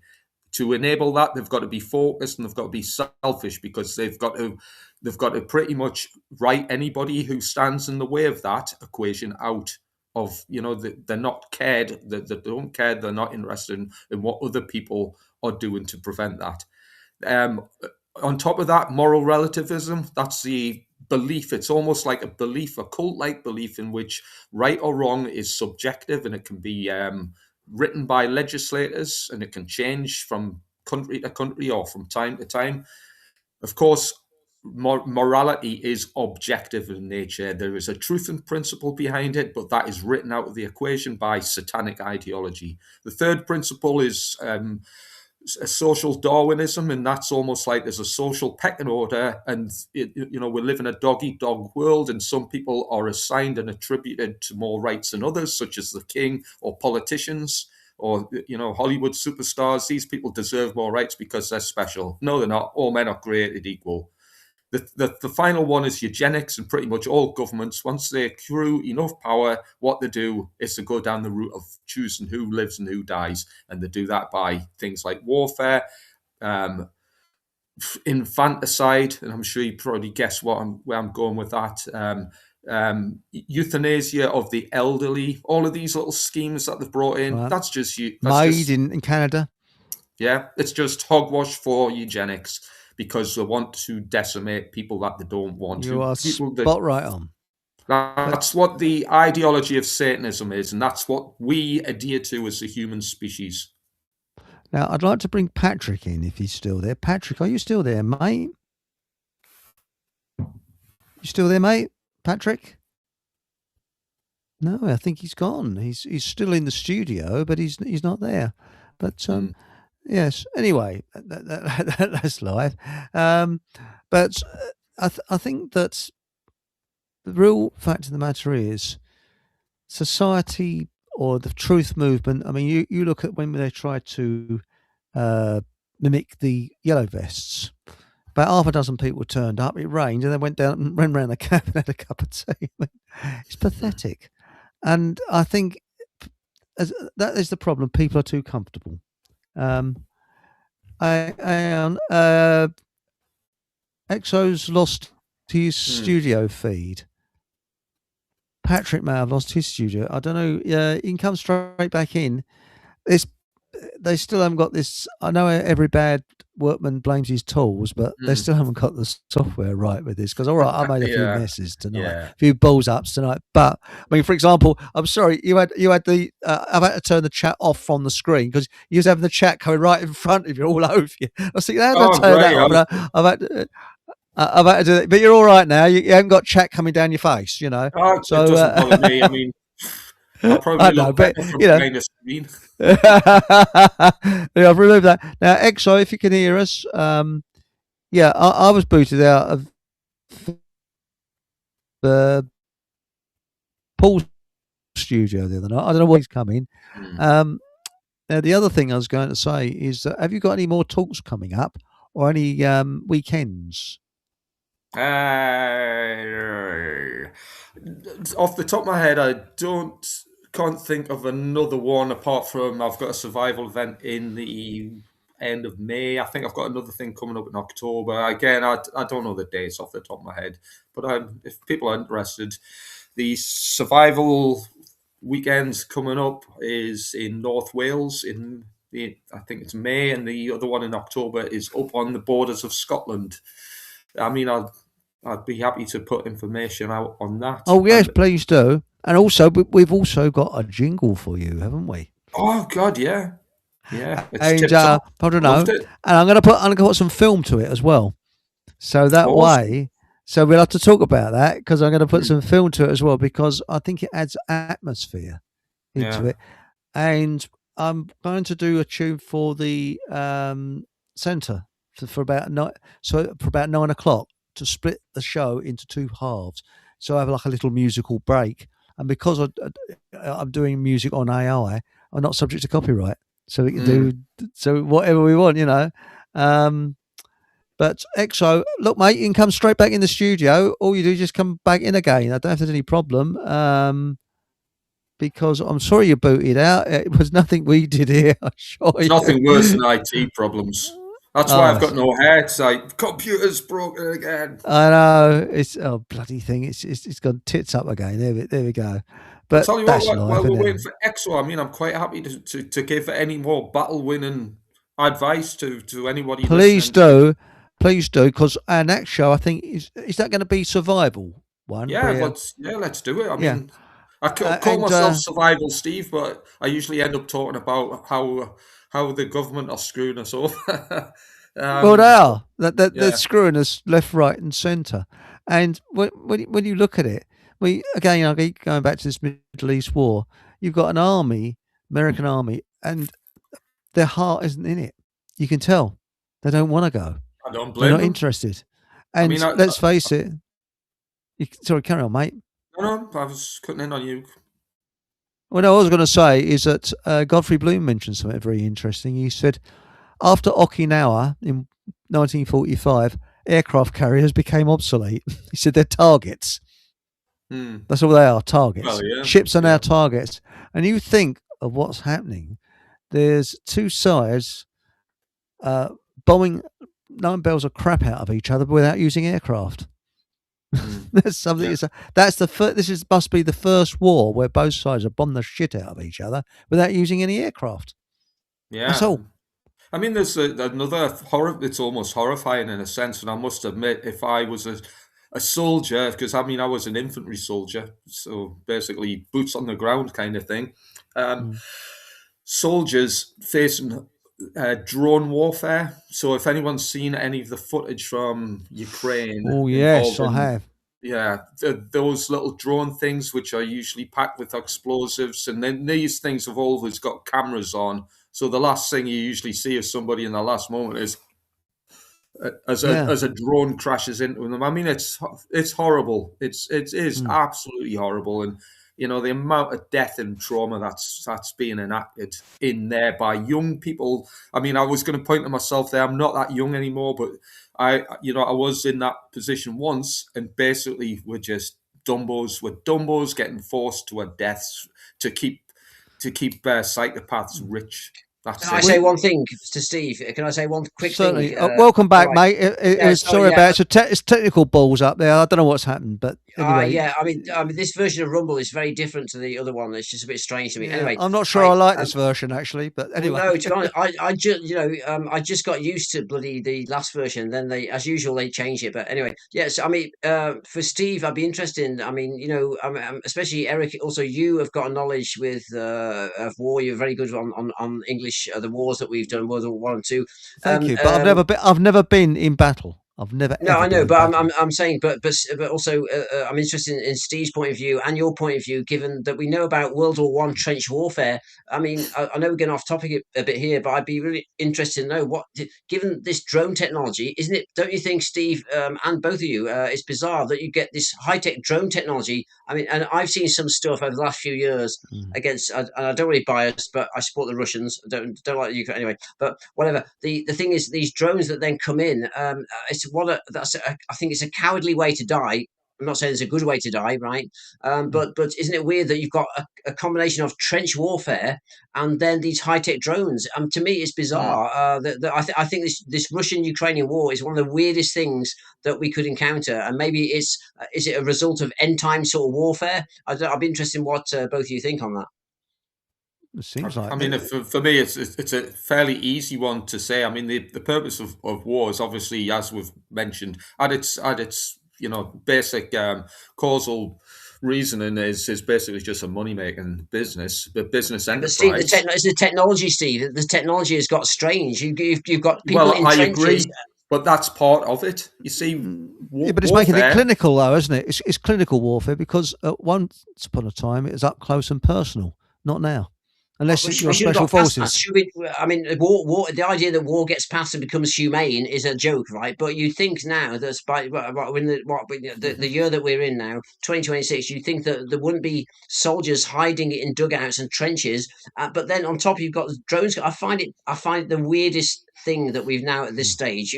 We've been through Verdun, the Battle of the Somme, and now we've got the Battle of the Somme and Verdun, but with drones. To me, it's freaky and it's strange, and it does my nut in a bit. Steve, did you ever have drones? Or I think it's the main. I mean, these drones. I thought it was recent in the last year. Recent, was it? No? Yeah, we had them. Yeah, I mean, not to the point of some of the things that they do. I mean, I don't know about now, but certainly at the time, the drones weren't used packed with explosives to fly into people as they use. It's disgusting. I mean, it's horrible, but let's be honest. There's no humane act of warfare which is pleasant. I mean, some of the if it's not drones, it's mortars. If it's not mortars, it's artillery. If it's not artillery, it's rifles. If it's not aren't rifles, we fantastic? Aren't we great as human beings? We just invent different ways to kill ourselves, and then we think it gets more advanced. But of course, it's always just as disgusting as it was in World War One or in Napoleon's time. Yeah, I mean, they're still using the same tactics in a sense. In the Ukraine, as they have done in World War One, trench warfare, that's still going on. But in addition, because we've increased the technology to kill other human beings with, well, all of these things are being deployed and used to full advantage. It's that's the state of where we are. That's where our human consciousness is. We've conducted terrific ways to kill each other, and why we're doing it because Well, because we believe, and when I use that word purposefully, we've become the lie. We've established the lie given to us of the powers of what we consider to be authority, which is our, let's just say, our government, our leadership, politics. That's not authority. Authority doesn't exist in nature. It's. I mean, if you were to go down, let's just say, the Houses of Parliament. By the way, the word Parliament, parlor, to speak, meant lies, to speak lies, meant here lies. So, the Houses of Parliament and say, could you show me where your power is? Well, just like on The Wizard of Oz, they'd have to pull back a curtain and you'd see a pathetic man pulling strings and turning wheels, because that's the power of government. It doesn't exist. It's a fabric of our imagination. And because we're under mind control, I mean, I can quite exclusively say myself, I'm not under mind control to the point where I believe in the power of authority. Government doesn't exist to me because I'm above government, because I'm a sovereign being. Government only exists to people who haven't formulated the power of sovereign, their sovereign nature in their own mind. So if you believe in government, you can't be awake. It's as simple as that. You can't be awake. I agree, but wouldn't we have a different? If Guy Fawkes, and again, actually, I don't. I was going to say I don't want to suggest it's a good thing to do. But if Guy Fawkes had done his business, then we'd blown up Parliament. That would have been it might have changed a huge amount, but it would have been a symbol that the people could eradicate these efforts that are trying to steer the wheel and send us to war and take our money and tax us and all this other stuff. Well, Guy Fawkes didn't manage that. But with what Steve says there, I just find it bizarre that we've got to the nuclear age where you can kill everyone on the planet. Again, forget all this stuff about do you believe in nukes or not? Forget that. So we had the nuclear age, and now I find it bizarre that we're now in Ukraine versus Russia, which is probably the same thing. If Britain now entered a war, it's going to be the same thing, right? So we've gone from this nuclear age where you can destroy battlefield nuclear, where you could destroy a whole battalion. I don't know what a battalion is, but huge amount of that, or you can destroy a nation. But instead now we've gone from this nuclear age and we're down to this weird thing to do with people in dugouts and being then these single drones taking one person at a time. To me, it's bizarre. It's bizarre. How do you go from nuclear bombs to drones taking one soldier at a time in a disgusting, horrific way? Where, do you know what? Most people kill. I've seen footage where in the Russia-Ukraine thing, they get injured. That's what the problem is with these drones. They don't effing kill you. Unlike even a musket, right? If you had to fire a musket in the 17th century, it'd put a hole in you that big that you'd be dead, right? But the problem is with these drones, they'd take your arm off, and there's disgusting, horrible footage. It really upsets me. I've stopped watching it. Where then Russian, whoever, Ukrainian, don't care. They're all human beings. Then put a bloody whatever gun in their mouth and then kill themselves. Because who wants to line and wait for the next bloody drone to come and take your other arm off? So it's disgusting. But I find it weird that we've had nuclear weapons and now we're down to this weird war. I think it's a very symbolic war. With Ukraine, you Russia. weren't at my presentation today secretly, were you, Exo? Because practically the first, amongst the first slide, I think it was actually the second slide I presented today, actually was a picture of what in fact, I'll tell you what it was on. It was a picture of a nuclear explosion, whether it's real or not. I'm not debating that issue, but there was also a picture of the human brain. And I've said this before. The human brain. I'd like to see it. Yeah. All right, smashing. Well, the human brain is the most powerful weapon on Earth. However, the thing, so in between the nuclear explosion and the human brain was an arrow. Now, the transition between the brain and the explosion is what is human consciousness, and especially the product of morality, because morality is the thing which dictates whether to push the button or to withhold the death and destruction that can cause. Interesting. Morality is the key ingredient. So when the human race, and a part of, I talk about a mental revolution. So I would say, wouldn't it be great to just, do something to the Houses of Parliament, which stop it from functioning, but really, is that solving the problem? No, because Einstein himself said you can't solve a problem with the same level of consciousness that got you into that situation. The way out, therefore, is to raise consciousness. You have to. Again, this ties into the, know thyself. If you know thyself, which is essentially a very significant phrase in the occult realm, know thyself, and you shall open the keys to or you'll have the key to the secrets of the universe. It's also know thyself and know your enemy and the battle is won. Know thyself and the war is won. So if we know ourself, i.e., we know human consciousness and we know morality, and we can improve upon that, then we can think our way to freedom. There doesn't have to be a clash between the truth movement or the truthers or the population and let's just say the government. There needs to be a mental revolution. And that's not going to do it itself. I could give all the presentations in the world. I mean, it was supposed to be an hour and a half today. I actually done 3.5 hours of a 9-hour presentation which basically the aim and objective of this presentation is to show the difference between right and wrong. That is the aim. What is the difference between right and wrong? We all know it in our hearts, but we find it hard to apply it, because if we could apply it, we would have waved goodbye to the government 1,000 years ago. If they wouldn't exist, because we'd realize that what they do is wrong, and what we do when we follow government is wrong. When we send our young men to war, it's wrong. So why do we do it? Because we haven't assimilated the difference between right and wrong. We don't know morality, therefore we can't cure the situation we're in. No, but also on top, and again coming back to chemtrails, mind control, they've become very good at fear induction, inducing fear constantly. You can't pay your bills. I agree. There's a war happening. This is going to happen soon. I mean, it's constant. And of course, and this is what there's a guy called it's Timothy Leary, but it's one of my favorite authors called Robert Anton Wilson. He's a great guy who wrote all this stuff, and he called it the biosurvival level.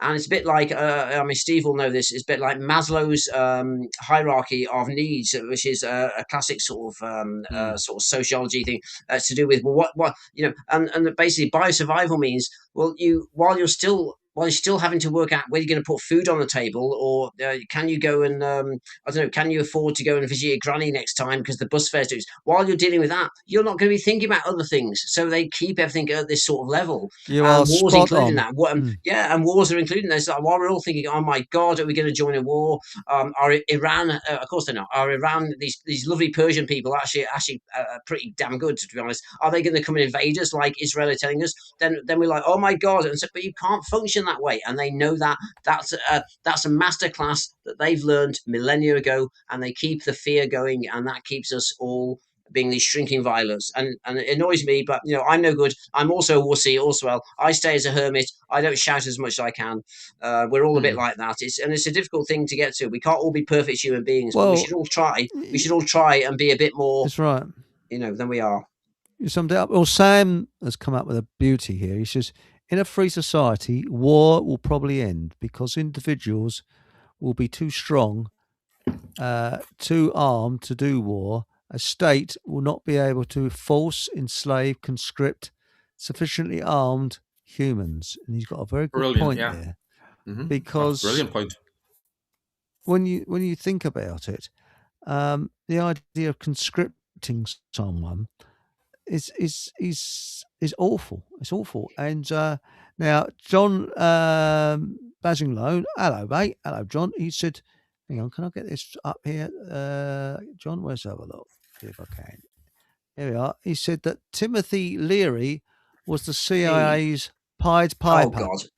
All right. Well, I'm going to leave now. If you're going to start, I like Timothy Leary. I read his books age 16. I think he's a great guy. Everyone, like anyone that's instrumental in America during the 60s era was a CIA agent, and I don't see that as a problem, right? You have to, if you're part of someone that's part of being influential in culture, then in a way you probably do. The CIA are going to come knocking on your door. That's just what happens. MI5 do that over here, right? So I don't see that just because you've had a meeting with the CIA or MI5. I don't see that as a problem. But anyway, that is one issue that riles me. But in due respects, John is actually I believe, in America. So I don't know. I don't even know Timothy Leary. But, we used to call the Johnnyman. CIA. We used to call the CIA clowns in action. CIA clowns in action. So I'd throw that in. Yeah, it makes you think that, doesn't it? You know. Anyway, I don't know about you. It's getting a little late because you realise we're an hour ahead now, so it'd normally be getting on for about 12. Gentlemen, it's been a fantastic evening. I don't know. We've lost. Oh, hang on, John.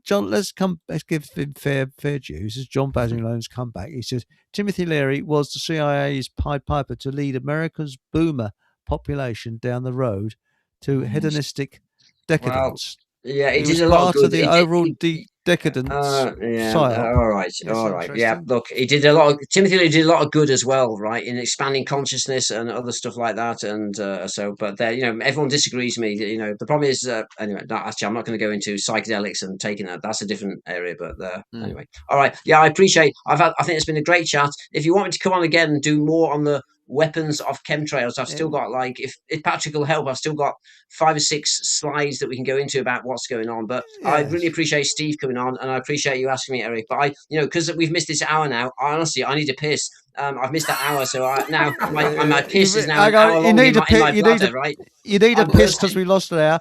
Well, I'll be between you and I. And between you and I need a pee as well. So yeah, do you want to see my war dance? Right, that's a war dance, right? I need the loo, so I'm going to go. Oh, hang on, it's too late. Anyway, see you, David. Thanks for coming on. Much appreciated. Thank you, everybody in chat. Thank you, Steve. And thanks, Steve and I think we've got something planned. Thanks, Patrick. I don't know where he's gone tonight. He's probably gone to perhaps he's actually locked the loo and he can't get out because the actual lock's gone funny. You ever heard about that? People lock themselves in the loo and not be able to get out. It's like the joke about a Scotsman that goes into this public lavatory on a station, you see. He's in there for ages.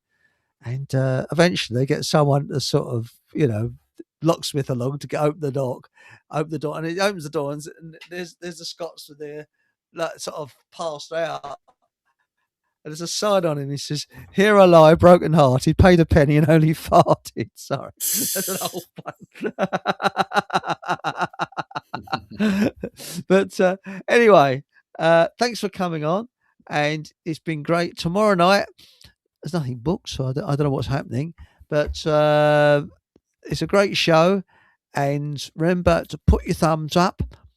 Visit Steve's sites on Telegram, which are the Occult Academy and Surviving the Apocalypse. Excellent sites on there. And whatever happens, I don't know if you've got anything else to say to everybody. No, I've said enough. Thanks for having me on. Thanks for listening to everybody listening. It's a pleasure. And remember, put the old thumbs up. Please subscribe. If please consider it. And whatever